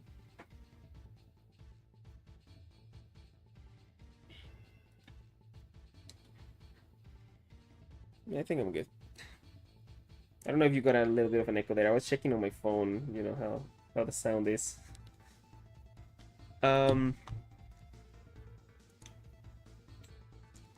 Let's talk about question number 10. My opponent has EX3074 Examon and EX3037 Dracomon on their battle area. I declare that I will play EX8074 Medieval Gallamon. I suspend both Examon and Dracomon on my opponent's field to reduce the play cost, and at that point, since Medieval Gallamon is played, I attempt to activate the All Turns effect to activate the when Digivolving effect to suspend Medieval Gallamon and then target Examon for deletion. Is Examon allowed to unsuspend before the All Turns trigger to then use Evade to protect itself from deletion? Okay. So, this is the scenario. Medieval Gallamon is declared to be played. Examon and Dracomon get selected to be suspended. Medievalmon comes into play.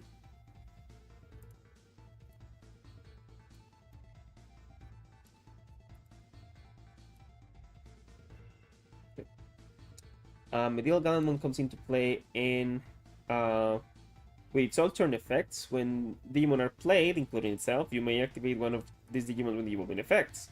And when Digivolving, you may suspend one Digimon, then you may delete one of your opponent's 8000 DP or lower Digimon. For each other suspended Digimon, add 3000 DP to this DP deletion effect maximum. Now we're interested in Wingdramon's effect, right? While this Digimon has Dramon or Examon in its name, it gains Evade. Sorry, no, we're not in. Well, no, let's just Evade. We're interested. Sorry, we're interested on Examon's effect. Uh, when I feel like everything is tilted, but no, I guess not. Okay. When this Digimon becomes suspended, unsuspended, and suspend one of your opponent's Digimon.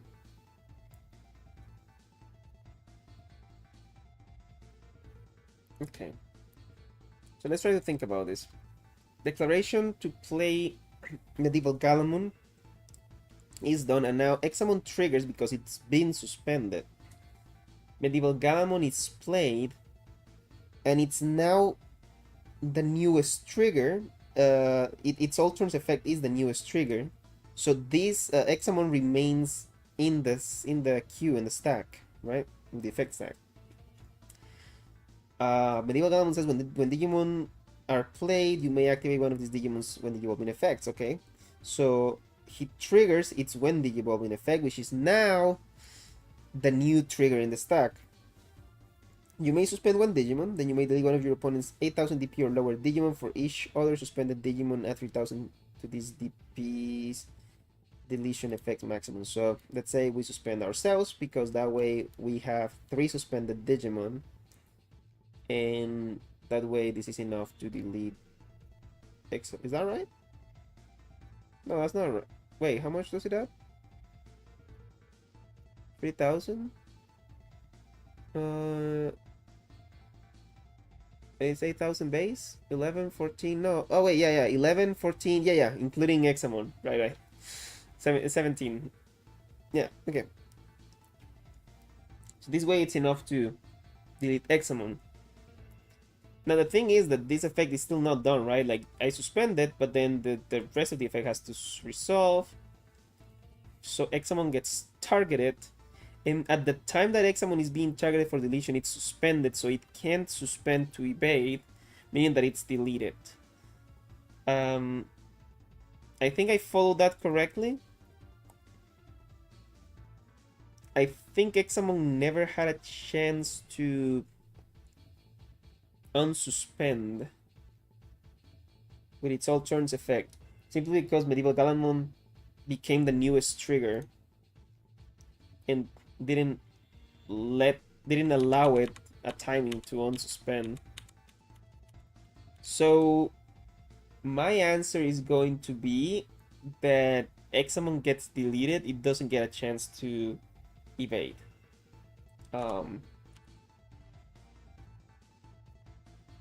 Yeah, I'm gonna go with that. Okay, let's see.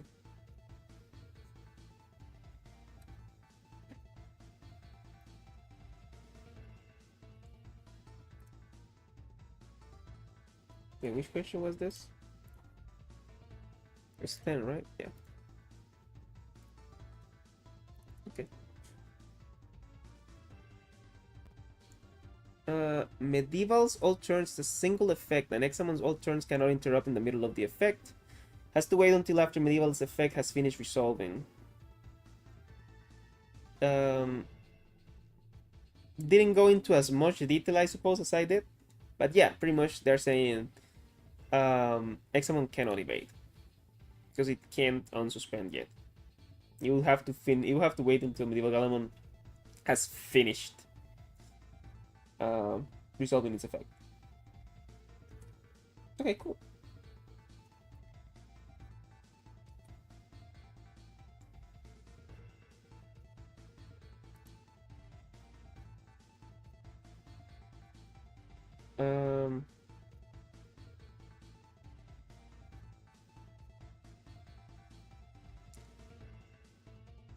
Okay. Let's keep going. I'm getting tired, actually. Question, but I am in a roll. I think I've gotten like 2 wrong. I guess technically the previous one, not 10 but 9, I got wrong technically because I did a different scenario than what was represented in the Discord. But I mean, I think I answered both right, so I might as well. I mean, if anything, I got 2 right. Number 11. I have ST10 Sephagamon and ST10-04 Teramon on the battle area. My opponent's security is at 3 or more, and they play BT16-044 Pistmon, activating its own play effect to target Sephagamon and ending their turn. My turn begins, and my unsuspend phase happens, unsuspending Teramon and activating Sephagamon's all turns. Effect to gain 3000 DP and immunity to opponent Digimon effects. At this time, those Sephagamon unsuspend since it is no longer affected by Pistmon's effects. So, okay, so to further um, picture this scenario, these two cards are actually suspended, right? What we're interested on here are the interaction between Pistmon and Sephagamon. Pistmon's on-play effect says, if you have 3 or more security cards, suspend one of your opponent's Digimon. It can't unsuspend during your opponent's next unsuspend phase. If you have 3 or fewer security cards, gain 2 memory. So in this case, they've targeted Sephagamon, which may or may not have been immune to the effect at the time. It doesn't matter because the effect persists at the it persists during the opponent's unsuspend phase, and Sephagamon's effect reads: when Digimon suspend one Digimon, then unsuspend one Digimon. All turns, once per turn, when any Digimon unsuspends for the turn, that this Digimon isn't affected by the effects of your opponent's Digimon, and gets plus 3000 DP. So, this one I actually already read the answer to. I know what it is. And the reason I did is because I wasn't sure, right? I wasn't sure what the answer was. Because I can see the argument for both sides. For one side is like, well, okay. The reality is I didn't really know how the unsuspend phase works, right? You could think that if Sephagamon, so Terramon becomes unsuspended in the unsuspend phase, and that meets the requirement for Sephagamon's effect. So you'd think that Sephagamon at this point would be allowed to unsuspend. However, the unsuspend phase is very similar to the end of turn trigger. It's one single simultaneous instance across the entire board. I mean, I do mean the entire board, including the opponent's field, because the reboot Digimon use your unsuspend phase to unsuspend themselves. So your opponent's reboot Digimon and your own Digimon all unsuspend at the same time, and that is the key to this scenario, is that it all happens at the same time during one single trigger. Which is why Sephagamon becomes immune to Digimon effects until the end of the turn, and it gets the 3000 DP, but it doesn't unsuspend. Yeah, and again, I already know that is the answer because I have read it already. But I am going to go confirm regardless. Just in case.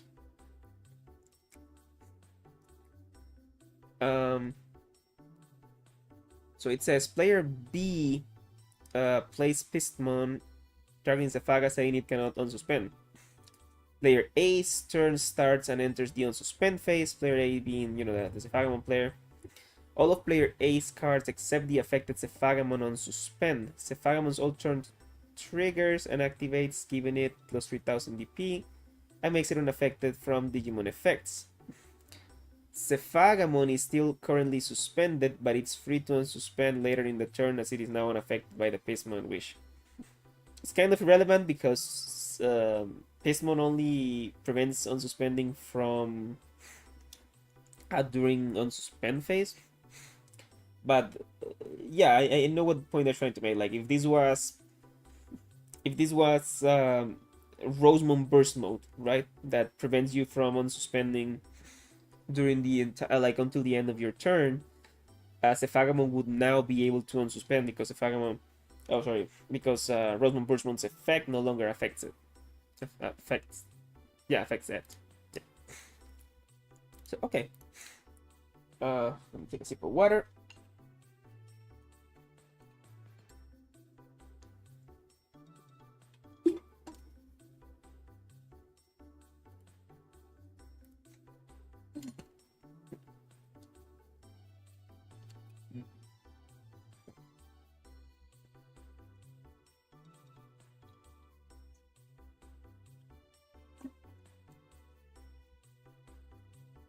Question number 12.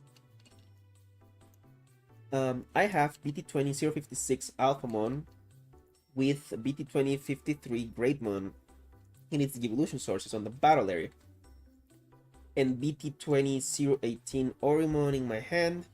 My opponent declares an attack against me, and I choose to Blast DNA Digivolve Alphamon into BT20060 Alphamon Oryuken Ace. After resolving Alphamon Oryuken's when Digivolve in effect, am I allowed to redirect the attack my opponent declared at Alphamon Oryuken using Greatmon's inherit effect? So this one I haven't checked the answer for, but I did think about it a lot. And I think what you can do is actually something funnier. Whether or not it's better is up for debate. I guess it depends on what your opponent is swinging with. Like, if it's a gigantic Digimon, this is kind of diabolical. But like, if it's with this Agumon right here that I'm using for representation, not really. It's kind of worse. But okay, what we're interested on here is the mechanics of Blast DNA Digivolution and Greatmon's inherit effect, which reads: when one of your opponent's Digimon attacks, you may change the attack target to this Digimon. So what they're asking is, okay, opponent swings, and I choose to Blast DNA on this poor Agumon into Alphamon Oryuken for the ultimate overkill. Am I allowed to redirect the attack using Greatmon's effect? The answer is no, is what I'm gonna lock in. Because Greatmon's effect reads when one of your opponent Digimon attacks. By this point, the attack declaration is long past, and actually we're in counter timing. Which is very close to the end of like the whole attacking sequence. The attack declaration is long past, so you can't redirect the attack onto Alphamon or Oryuken Ace. However, something that you can do that's really funny is when Agumon attacks, or whatever Digimon attacks, you can redirect the attack into Alphamon using Greatmon's effect, and then Blast DNA. And what that does, if you're familiar with the rulings behind DNA Digivolution, you'll know that DNA Digivolved Digimon, or Digimon that are no, that fall into the board, I guess, that come into play as a result of DNA Digivolution, are considered a brand new Digimon on the board, separate to the materials that formed it.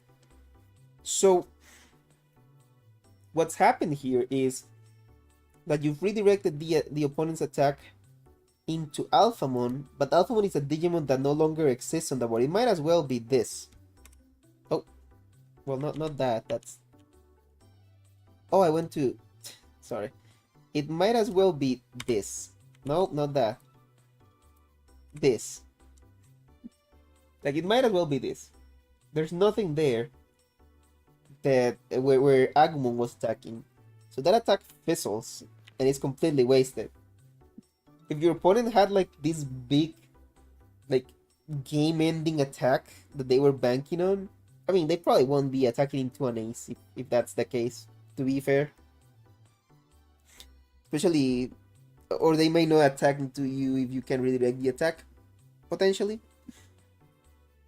Um, but you can just ruin someone's life with this because like now you've made their attack fizzle and they yeah that attack has no target. That attack is wasted and the Digimon is not suspended. And you get to use Ryuken's effect on a different Digimon to get rid of it. And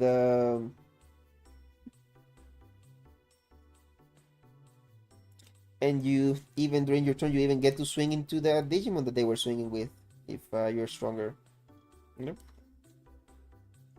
But to answer the original question that was posed on the scenario, I'm gonna say no, you are not allowed to redirect the attack after Blast DNA Digivolution.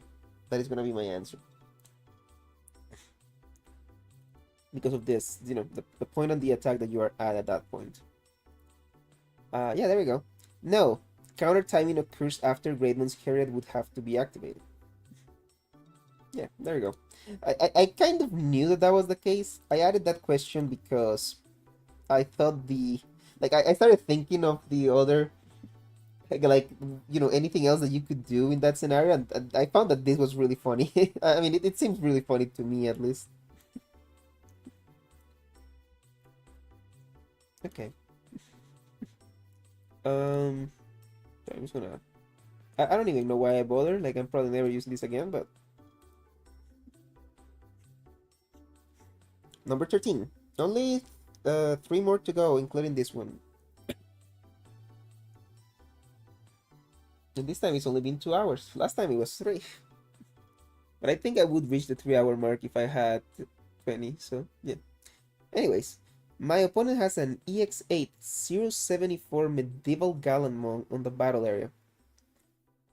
I attack my opponent with BT20 055 Invisimon and check their face up LM 027 Red Scramble. Red Scramble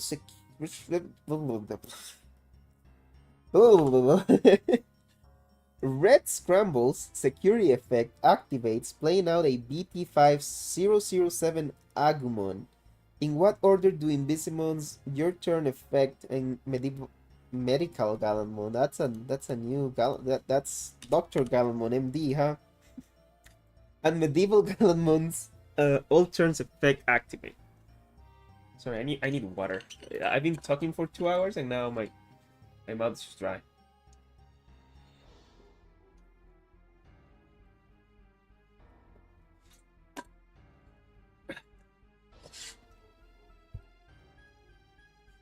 Okay.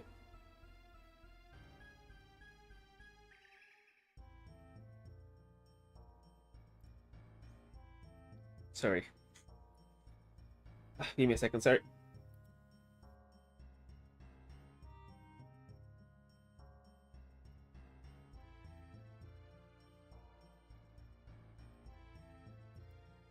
I'm having allergies right now. Okay. So it says that I attack with Invisimon. So shush. And I check the face up Red Scramble.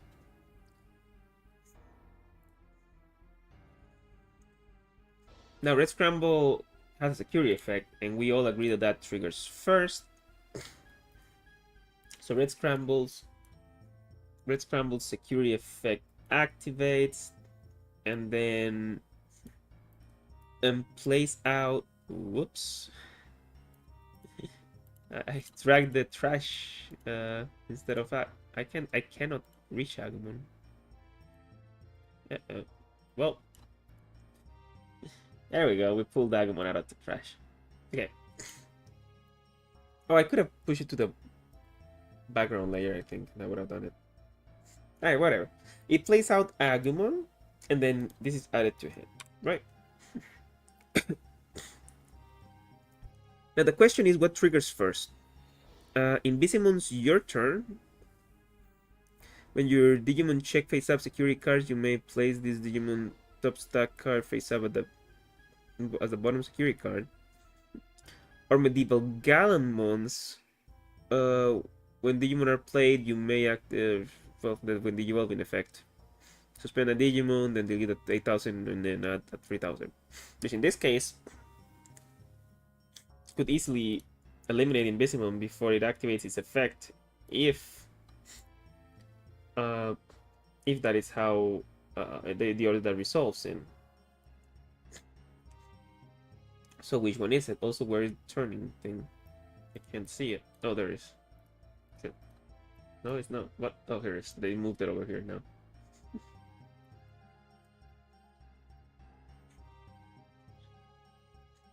Mm-hmm.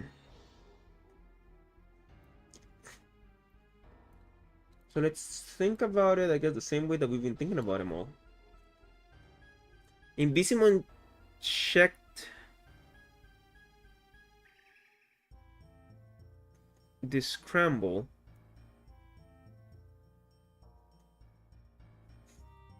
And went into the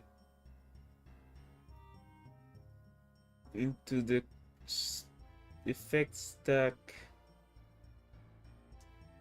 but it does that after scramble activates. So scramble activates, plays out the Agumon, and medieval Galamon triggers, and Invisimon triggers from having checked the scramble. So in this case, I think this one is a little confusing, but in this case, I think the the two activations are simultaneous. So Invisimon would activate first, going to top security stack, I guess, or the bottom. Face up as the bottom, yeah. I think Invisimon would trigger first and go to security. Um,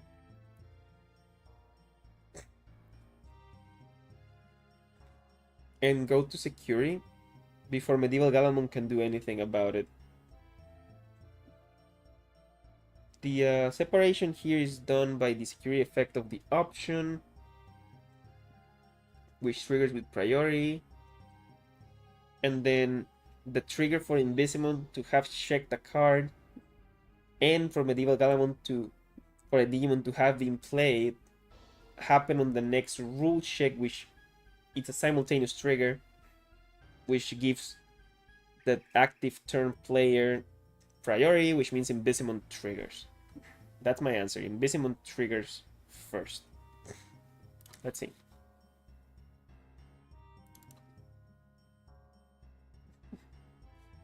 I realized that I don't have the answer for 15. I didn't write it down.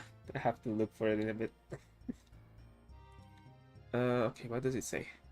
Invisimon and the scramble effect will trigger at the same time, but since security effects follow their own rule for resolving procedure, scramble will activate first. A Digimon will be played triggering Medieval Gallamon. Since Medieval is the newest trigger, it will resolve before Invisimon effect. Okay, so I got it wrong. Same situation as the one involving BT16 Gammamon, or BT50 Magnamon X, sorry, or BT15 Garudamon and a Tamer in security for further reference. Oh,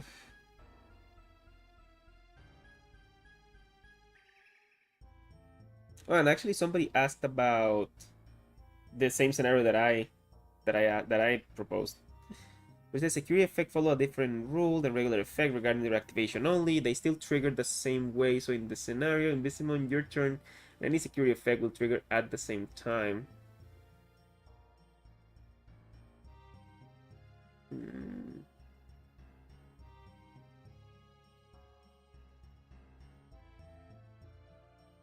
Security effect has a different. The difference is that Medieval didn't trigger from the security being checked. He triggered due to security effect, has a different, more recent trigger timing, and therefore goes first. Uh,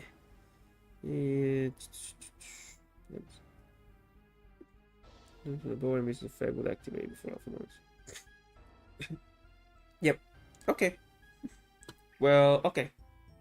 That makes sense. That specific timing still gets me sometimes. Uh, oh boy, and that last question was old. I have to scroll for a bit. I was just happy that I finished that I. I'll figure it out. Let's do the next question, and I'll look for number 15 a bit.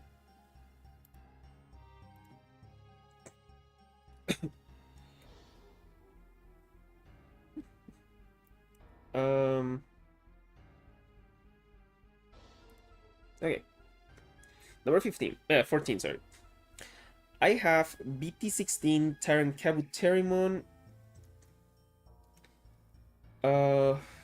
With BT16 045 Metalife Kuwagamon in its Digivolution sources. Suspended in my battle area. My opponent attacks with EX8 073 Galamon X. While the memory gauge is at 0. Am I allowed to redirect the attack of Galamon X onto Tyrant Kabuterimon? And this one I already checked the answer for too. Because I was a bit confused about it, because in Digimon, the attack of a Digimon and the Digimon itself are considered basically different entities. What I mean by this is that Galamon X at this point is immune to Digimon effects. So, well, this Tyrant Kabuterimon should be suspended, first of all, for this to make sense.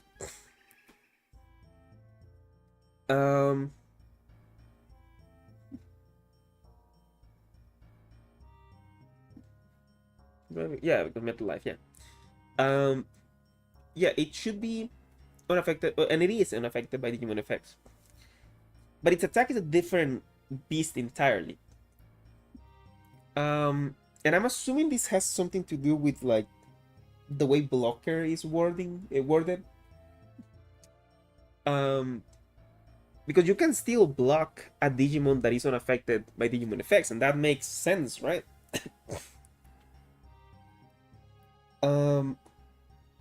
You can imagine the Digimon getting in the way of the attack to protect you. Well, this is a very similar scenario, except the attack is being redirected by an effect, which technically blocker is also an effect, so I guess it makes sense. It's just a little weird because you can't do anything to Galamon X. Technically, you can't affect it with anything. However, its attack is a different beast, and its attack going to security can be redirected into Tyrant Kabuterimon. So for this one, the answer is yes. Tyrant Kabuterimon can redirect Galamon's effect. Sorry, not effect. Attack using Metalife Kuwagamon's inherent effect. So I just go ahead and see that. And the judge says, yeah, you can. Immunity to effects does not prevent attack redirection. Which is just it. Okay, so now for the one that I don't have the answer for, but I'll look for it later. And it's the last question of the night. It says, number 15. If I target DGX with the crosshair tray, such as BT10003 Pigmons with the effect of BT10012 Shaman Cross 4B, will that return them to the bottom of the DGX? And I seem to remember actually also reading this one. But again, this is something I didn't know. So it's best that I do know, because at the end of the day, I'm studying for a test, right? But Shaman Cross 4B says, you may place one Digimon card with and one Digimon card with the crosshair is straight from your hand or from under one of your tamers. So this Digimon as its bottom Digivolution card. Then, if Belsamon is in this Digimon's Digivolution cards, return two cards with the crosshair trade in their with the crosshair trade from your trash to your hand. It says return two cards with crosshair in its trades from your trash to your hand. So you can absolutely target a DGA, you can target a tamer, you can target an option. And in this case, this is just something I didn't know about Digitamas. Whenever they leave, or whenever they would be bound or return to what are called private information locations, I think is what they call them. Uh, they go back to the Digitama deck. So yes, in this case, Shoutmoon Cross 4B targeting Pigmons sends it back to the Digi deck. I'm going to now look for this question and see if I can find it. I'm seeing a lot of cool new questions that I add for the next one. People have asked a lot.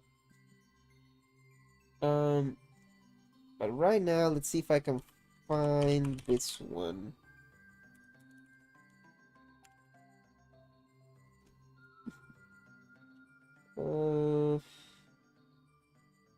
Oh yeah, I did. Perfect. Yes, anytime a DGX card is moved to a private location, that's what it's called, a private location, it goes to the bottom of the DGX deck instead.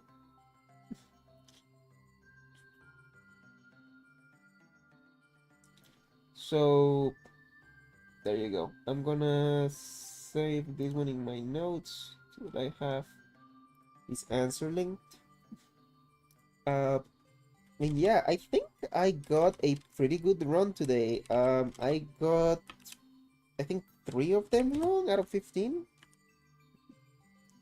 So that's pretty good. Pretty good in my opinion. And I definitely think that I was doing a way better job today at like following the general logic of these interactions than I was last time. So, hello, Kevin. Thank you for coming. I'm actually finishing up. um,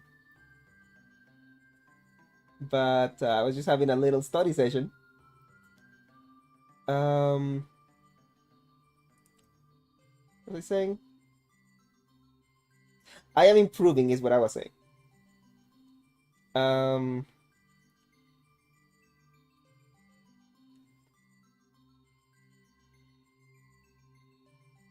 um, but yeah, it's been 2.5 hours, and I'm a little tired. But thank you very much for watching. Thank you, Kevin, for showing up. I wasn't expecting you here.